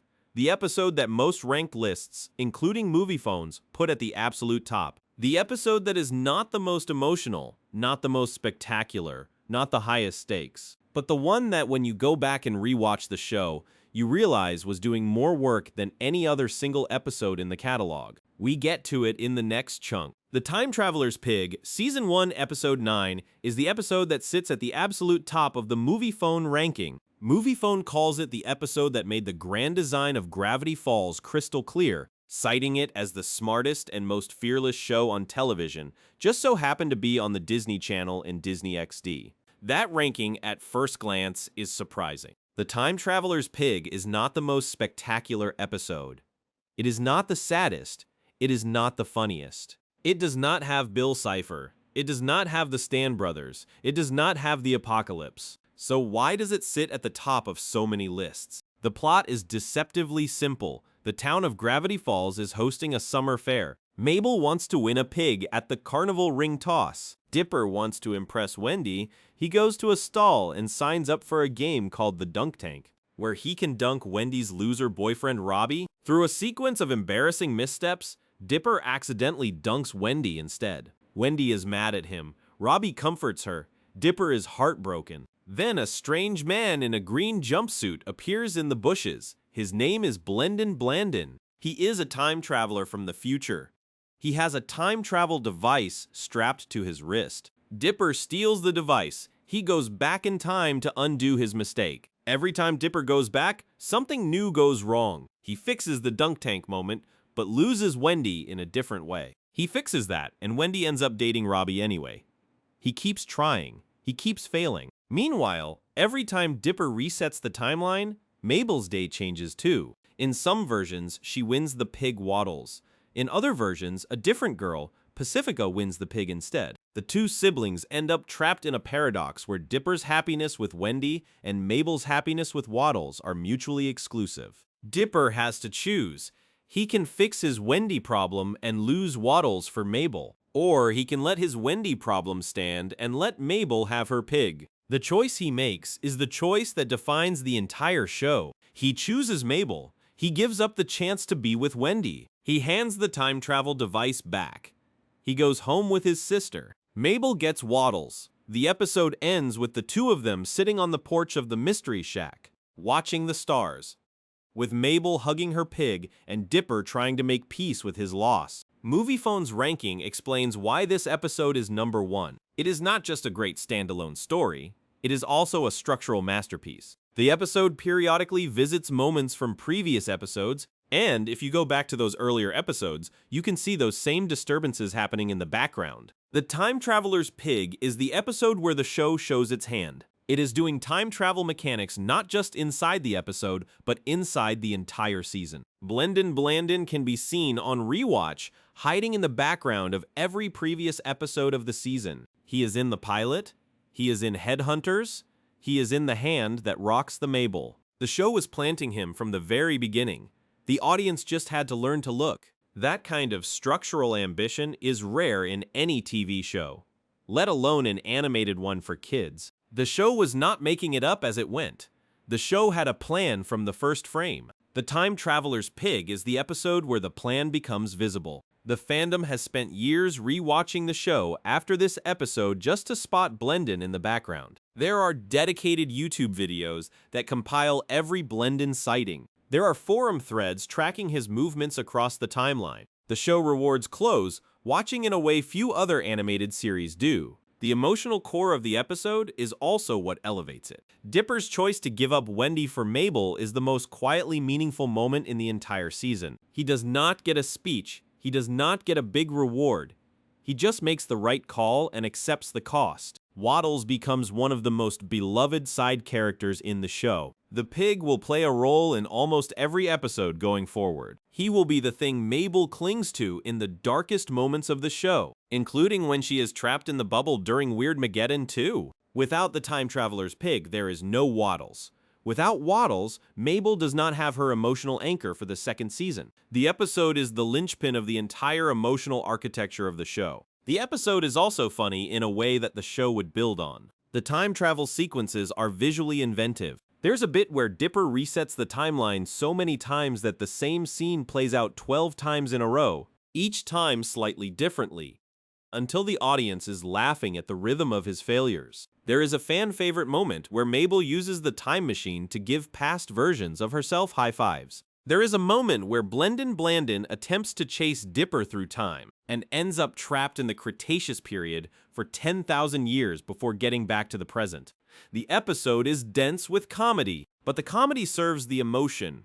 The funniness of the time travel mechanics makes the final choice land harder. Dipper has spent 22 minutes desperately trying to win. When he finally accepts that winning will cost his sister something she loves, the choice becomes meaningful. The episode is a perfect short story. It works on every level. The structure works, the comedy works, the emotion works, the lore works, the mythology works. There is no wasted frame. The Shafrillas Productions ranking, one of the most popular fan-made YouTube ranking videos for the show, also places The Time Traveler's Pig high on its list, citing the structural foreshadowing and emotional payoff. The fan consensus and the official rankings are mostly in agreement that this episode is special. Some fans place Weirdmageddon Part 3 at the top instead, and that is a defensible choice. Others place A Tale of Two Stands at the top. Both of those choices are also defensible, but the Moviephone case for The Time Traveler's Pig is hard to argue against. It is the episode that proves the show knew what it was doing from the start. Why this order matters? It is worth taking a moment to think about why the ordering of Gravity Falls episodes ends up looking the way it does on so many rankings. The pattern is consistent across critic lists and fan lists. The bottom of the rankings tends to be filler episodes from Season 1 that do not contribute to the larger story. The middle of the rankings tends to be solid standalone episodes that have some emotional weight, but do not move the plot forward in major ways. The top of the rankings is dominated by Season 2 episodes that either deliver major lore reveals or major emotional payoffs. The pattern reveals what Gravity Falls fans value most. They value the larger story. They value the mythology. They value the moments where characters change permanently. The episodes that just exist to be funny tend to rank lower, even when they are funny. The episodes that just exist to be scary tend to rank lower, even when they are scary. The episodes that combine humor and horror and emotion and lore into a single half hour tend to rank highest. This is what made Gravity Falls different from most of what was on Disney XD when it was running. The competition at the time was a lot of formula-based animated series with episodic plots and reset buttons at the end of each episode. Gravity Falls did not reset.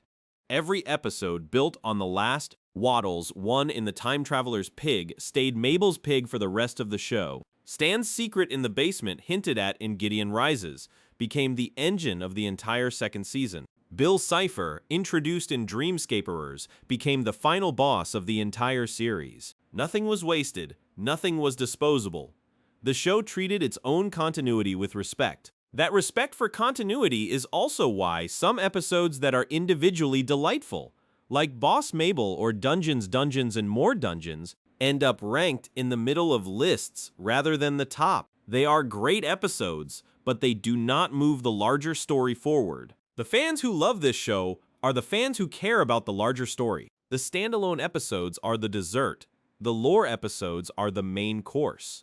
Most people, when ranking the show, rank by main course quality. That is why A Tale of Two Stans and Weirdmageddon Part 3 tend to dominate the top of every list, and why Gobblewonker and The Love God tend to dominate the bottom. The other thing the order reveals is which characters mattered most to the audience. The episodes that rank highest are mostly the ones that center Stan, the kids, and the brothers. The episodes that rank lower tend to center side characters like Wendy or Suze, even when those side characters have great episodes of their own. Suze and the Real Girl is ranked in the middle despite being an incredibly well-crafted episode, because Suze is not the audience's primary emotional anchor. The same is true for Wendy's episodes.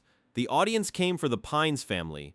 The audience stayed for the Pines family. The rankings reflect that. Closing thoughts on the show as a whole. Gravity Falls ran from June 2012 to February 2016. It was, when it started, a strange experiment for Disney Channel. An animated mystery show aimed at older kids and teenagers with a darker tone and a longer continuity than most of what the network had ever attempted. The show could have failed.